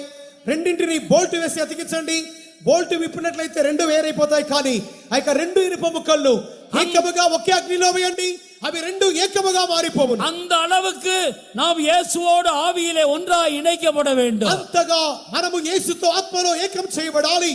இந்த அனுபவத்தில் இணைக்கப்பட்ட ஒரு அருமையான பரிசுத்தவான் இவ்விதமாக சொல்லுகிறார். ఇట్టి అనుభవములో ఏకము చేయబడిన ఒక పరిశుద్ధ రీతిగా చెప్పుచున్నాడు. கிறிஸ்துவின் அன்பை விட்டு என்னை பிரிப்பவடியா? క్రీస్తు ప్రేమ నుండి ఎడబాపుడు ఎవరు? கிறிஸ்துவின் அன்பை விட்டு என்னை பிரிப்பவடியா? క్రీస్తు ప్రేమ నుండి ఎడబాపుడు ఎవరు? உபத்திரவமோ, வியாகுலமோ, மரணமோ, శ్రమయైనను బాధయైనను అపవాదయైనను என்னை பிரிக்கவே முடியாது. నన్ను వేరు చేయలేదు. அந்த அளவுக்கு நானும் இயேசுவும் ஒன்றாகி விட்டோம். అంతగా నేను యేసు ఏకమై ఉన్నాము. இப்படித்தான் நித்தியத்தில் அவரோடு ஒன்றாக இருக்க ఈ போகிறோம். రీతిగా నిత్యములో ఏకం కాబోతున్నాం. விசுவாசிக்கிறவர்கள் கண்களை மூடி அவருடைய பரிசுத்தத்தின் மகத்துவத்தை துதியுங்கள். కావున విశ్వసించిన వారు కన్నులు మూసుకొని ఆయన పరిశుద్ధ మగనిదరు స్తుతించుడి. இனி என் வாழ்க்கையில் நான் பரிசுத்தத்துக்கே முக்கியத்துவம் கொடுப்பேன் என்று சொல்லுங்கள். ఇక మీదట నా జీవితంలో పరిశుద్ధతకు మాత్రమే ప్రాముఖ్యతనిచ్చి చెప్పుడి. யாரோடாயிலும் கசப்பு வைராக்கியம் கோபம் இருந்தால் இப்பொழுதே ஒப்புரவாகுங்க. ఎవరితోనైనా చేదు అసూయ మత్సరం ఉన్నట్లయితే ఇప్పుడే సమాధానపడుడి. எவ்வளவு சுத்திகரிக்கிறோமோ அவ்வளவு இயேசுவின் ஆவியோடு நாம் ஒன்றாய் இணைக்கப்படும். ఎంతగా శుద్ధీకరించుకొనుచున్నామో అంతగా యేసు ఆత్మతో ఏకమగుచున్నాం. இப்போது நமக்காக ஒரு விசேஷித்த அபிஷேகம் காத்து கொண்டிருக்கிறது. ఇప్పుడు ఒక విశేషమైన అభిషేకం కనిపెట్టుకొని ఉన్నది. நமக்காக ஒரு விசேஷித்த அபிஷேகம் காத்து கொண்டிருக்கிறது. మనకు ఒక ప్రత్యేకమైన అభిషేకం కనిపెట్టుకొని ఉన్నది. விசுவாசிக்கிறவர்கள் கண்களை மூடுவாங்க. నమ్ముచున్న వారు కన్నులు మూడు. அந்த அபிஷேகத்தை கர்த்தர் நமக்கு தரப்போகிறார். అభిషేకం దయచేయబోతున్నారు. யாருக்கு அந்த அபிஷேகம்? ఎవరికి అభిషేకం? இயேசு யாருக்காக வரப்போகிறார்? యేసు ఎవరి కొరకు రాబోతున్నారు? பலியினால் உடன்படிக்கை பண்ணின என்னுடைய பரிசுத்தவான்களை என்னிடத்தில் கூட்டுங்கள். బలి అర్పణ చేత తనతో నిబంధన చేసుకున్న తన పరిశుద్ధులు తనతో సమకూర్చు నిమిత్తమై. அவர் வேறு யாருக்காகவும் வரப்போகிறது இல்லை. వేరే ఇతర ఎవరి కొరకు రావటలేదు, వచ్చుటలేదు. நல்லா பிரசங்கம் பண்றவங்களுக்காக வரப்போகிறது இல்லை. బాగా ప్రసంగించే వారి కొరకు రాబోలేదు. நல்லா பாடுறவங்களுக்காக வரப்போறது இல்லை. బాగా పాడే వారి కొరకు రాబోలేదు. நல்லா மியூசிக் வாசிக்கிறவங்களுக்காக வரப்போறது இல்லை. బాగా మ్యూజిక్ వాయించే వారి కొరకు రావట్లేదు. நல்லா மொழிபெயர்க்கிறவர்களுக்காக வரப்போகிறது இல்லை. మంచి ట్రాన్స్లేటర్స్ కొరకు రావట్లేదు. அழகானவர்களுக்காக வரப்போகிறது இல்லை. అందమైన వారి కొరకు వచ్చుట్లేదు. ஐஸ்வர்யவனுக்காக வரப்போகிறது இல்லை. ధనవంతుల కొరకు రావట్లేదు. பல வரங்கள் தாளந்துகள் உள்ளவர்களுக்காக வரப்போகிறது இல்லை. వరములు తలాంతులు కలిగిన వారి కొరకు రావట్లేదు. அவர் ஒரே ஒரு கூட்டத்தை கூட்டி சேர்க்க வரப்போகிறார். ఒకే ఒక గుంపు వారి కొరకు రాబోతున్నాడు. அவர்கள் தான் பரிசுத்தவான்கள். వారే పరిశుద్ధులు. பலியினால் உடன்படிக்கை பண்ணி ஜீவித்த பரிசுத்தவான்கள். బలి అర్పణ చేత దేవునితో నిబంధన చేసుకున్న పరిశుద్ధులు. ஆவியிலே ஆத்துமாவிலே சரீரத்திலே தங்களை சுத்தமாக்கி கொண்ட பரிசுத்தவான்கள். ప్రాణాత్మ దేహములలో తమను పరిశుద్ధపరచుకున్న పరిశుద్ధులు. நான் அப்படி ஜீவிப்பேன் என்று தீர்மானம் எடுக்கிறவர்களை கர்த்தர் அபிஷேகிக்க போகிறார். నేను ఆర్తిగా జీవించగోర్చున్నానని తీర్మానించిన వారిని అభిషేకించబోతున్నాడు. இப்பொழுதே அந்த வல்லமை இறங்குகிறது. ఇప్పుడే శక్తి దిగుచున్నది. இப்பொழுதே கர்த்தர் அபிஷேகிக்கிறார். ఇప్పుడే అభిషేకించుచున్నాడు. நரபதிராயின மோசா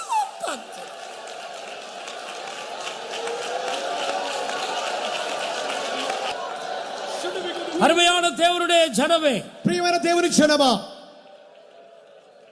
நீ பரிசுத்தமாய் ஜீவிக்க ஒரு நல்ல தீர்மானம் எடுத்து ஒப்பு கொடுத்திருக்கிறதை கர்த்தர் காண்கிறார். నీ ఒక పరిశుద్ధమైన జీవితం చేయ నిమిత్తమై తీర్మానం చేసింది దేవుడు చూస్తున్నాడు. பரிசுத்தவான்களை சேர்க்க வரப்போகிறார். పరిశుద్ధులను చేర్చుకొనుటకు రాబోచున్నాడు. இந்த நேரம் முதற்கொண்டு பரிசுத்தம் பரிசுத்தம் பரிசுத்தம் என்றே சொல்லிக்கொண்டு முன்னேறுவோம்.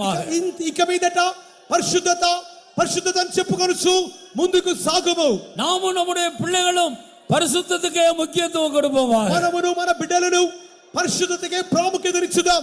இதோ ஆசீர்வாதங்கள் தேடி வருகிறது. ఆశీర్వాదం మిమ్మల్ని వెతికి వచ్చుచున్నది. வியாதியில சுகம் தேடி வருகிறது. వ్యాధిలోని స్వస్థత వెతికి వచ్చుచున్నది. உன் பலவீனங்களை மாற்றுகிறார். బలహీనత తీసివేయుచున్నాడు.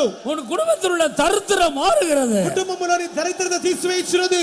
பிள்ளைகளுடைய அறியாமை நீக்குகிறது. పిల్లల యొక్క అజ్ఞానం తీసివేయబడుచున్నది. கர்த்தருடைய ஆசீர்வதிக்கிறார். దేవుడు ఆశీర్వదిస్తున్నాడు. உயர்த்துகிறார். హెచ్చించుచున్నాడు. எழுப்பி பிரகாசி. లెమ్ము తేజరిల్లు. உன் ஒளி வந்தது. నీకు వెలుగు కలిగెను. உன் ஒளி வந்தது. నీకు వెలుగు కలిగెను.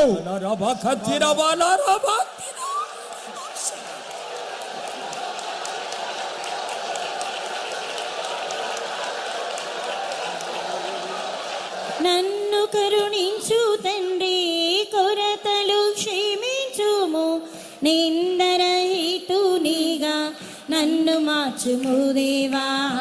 నన్ను కరుణించు తండ్రి, కొరతలు క్షమించుము, నిందరహితునిగా నన్ను మార్చుము దేవా. ప్రాణమ శరీరమును పూర్ణపరచి ప్రభువని రాకడలు నన్ను చేర్చుము. ప్రాణమ శరీరమును పూర్ణపరచి ప్రభువని రాకడలు నన్ను చేర్చుము. నన్ను కరుణించు తండ్రి, కొరతలు క్షమించుము, నిందరహితునిగా నన్ను మార్చుము దేవా. నన్ను కరుణించు తండ్రి, కొరతలు క్షమించుము, నిందరహితునిగా నన్ను మార్చుము దేవా. ప్రాణ శరీరమును పూర్ణ మరచి ప్రభువని రాకడలో నన్ను చేర్చుము ప్రాణాత్మ శరీరమును పునమరచి ప్రభువని రాకడలో నన్ను చేర్చుము ప్రాణాత్మ శరీరమును పునమరచి ప్రభువని రాకడలో నన్ను చేర్చుము ప్రాణాత్మ శరీరమును పునమరచి ప్రభువని రాకడలో నన్ను చేర్చుము ప్రాణాత్మ శరీరమును పునమరచి ప్రభువని రాకడలో నన్ను చేర్చుము ప్రాణాత్మ శరీరమును పునమరచి ప్రభువని రాకడలో నన్ను చేర్చుము ప్రాణాత్మ శరీరమును పునమరచి ప్రభువని రాకడలో నన్ను చేర్చుము.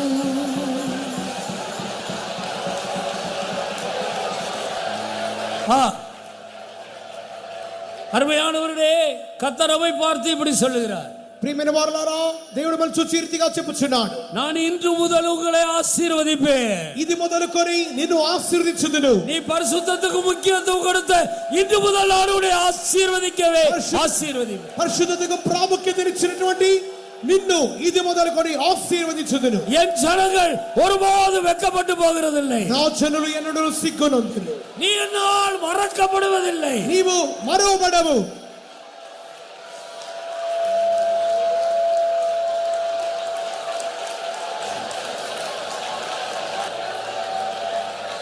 ஹல்லேலூயா.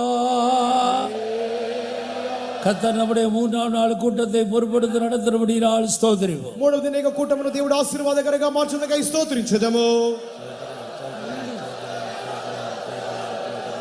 நமக்கு அவசியமான ஆண்டவருடைய இருதயத்தில் இருந்த சத்தியங்களை நமக்கு காட்டி கொடுத்தபடியால் ஸ்தோத்திரம். మనకు మిక్కిలి అత్యవసరమైనటువంటి సత్యములను దేవుడు తన హృదయంలో బయలుపరచుటకై స్తోత్రించెదము.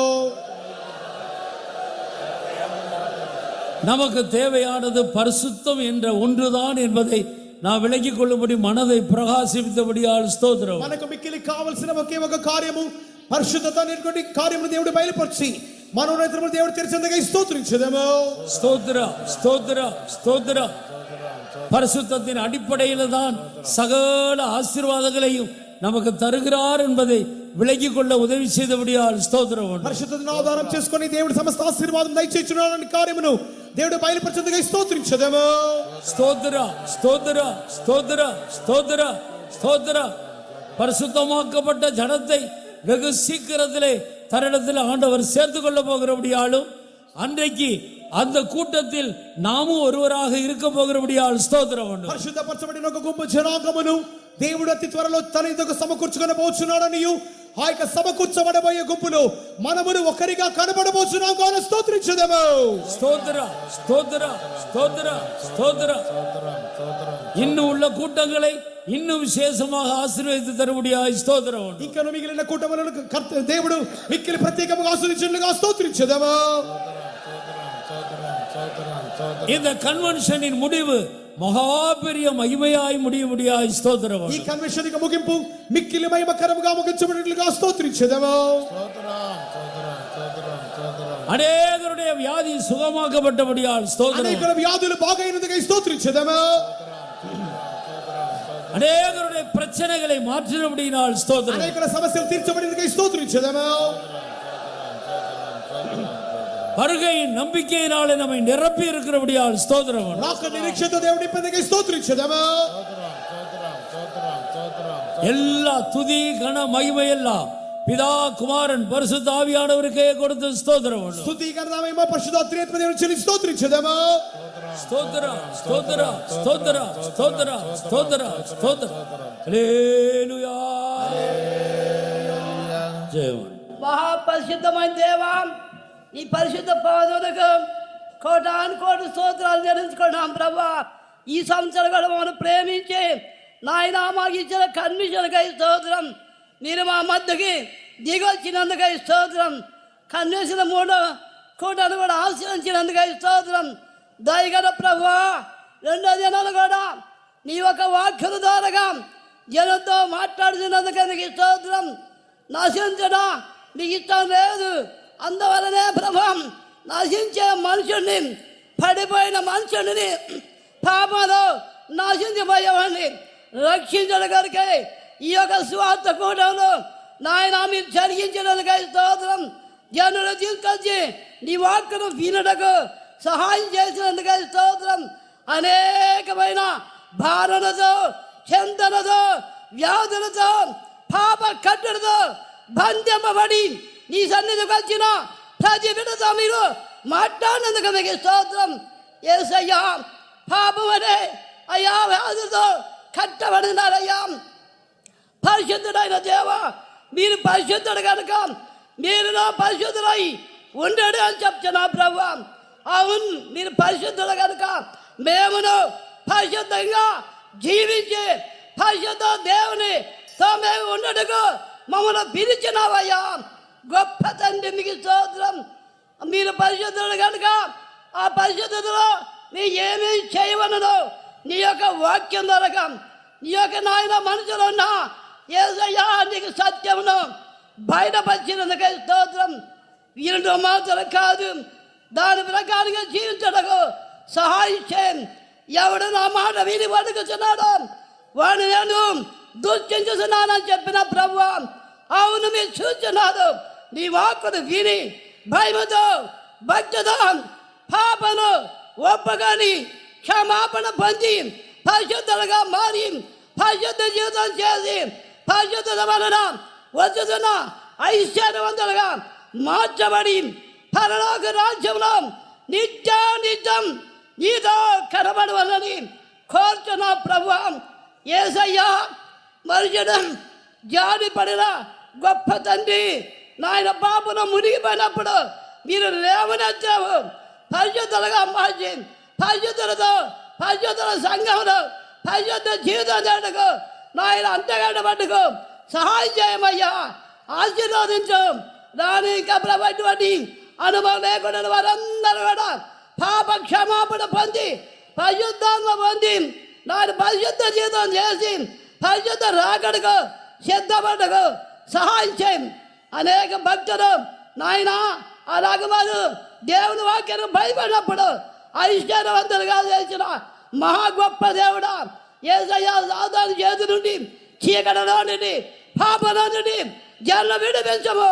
నీ వాక్యములకు అప్పగించుకున్నదా నీ రక్తంతో కడిగి నీ వాక్యములకు అయ్యా వాక్యంతో శుద్ధి చేసి రక్తంతో కడిగి పరిశుద్ధులుగా మార్చి పాప క్షమాపణించే నాయనా మీకు స్తోత్రం. నీ రాకడ కనుక గుంపజనాన్ని సిద్ధపరచండి అయ్యా. ఇంకా జరిగినైనా కూడను కూడా ఆశీర్వదించండి, మహిమగా మార్చండి ప్రభువా.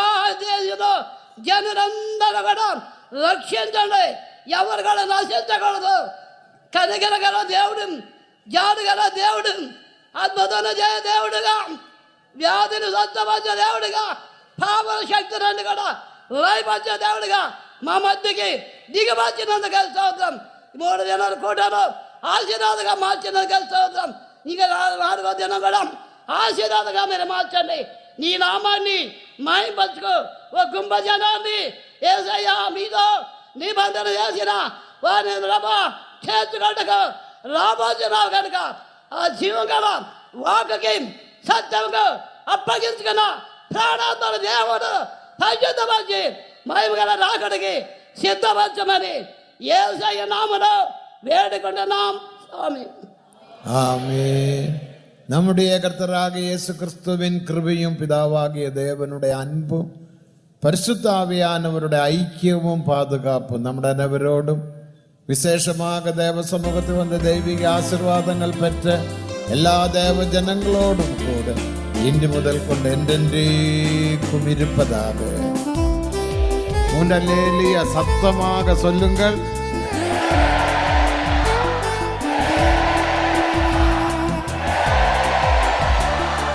எல்லாருக்கும் ஸ்தோத்திரம் ஸ்தோத்திரம்.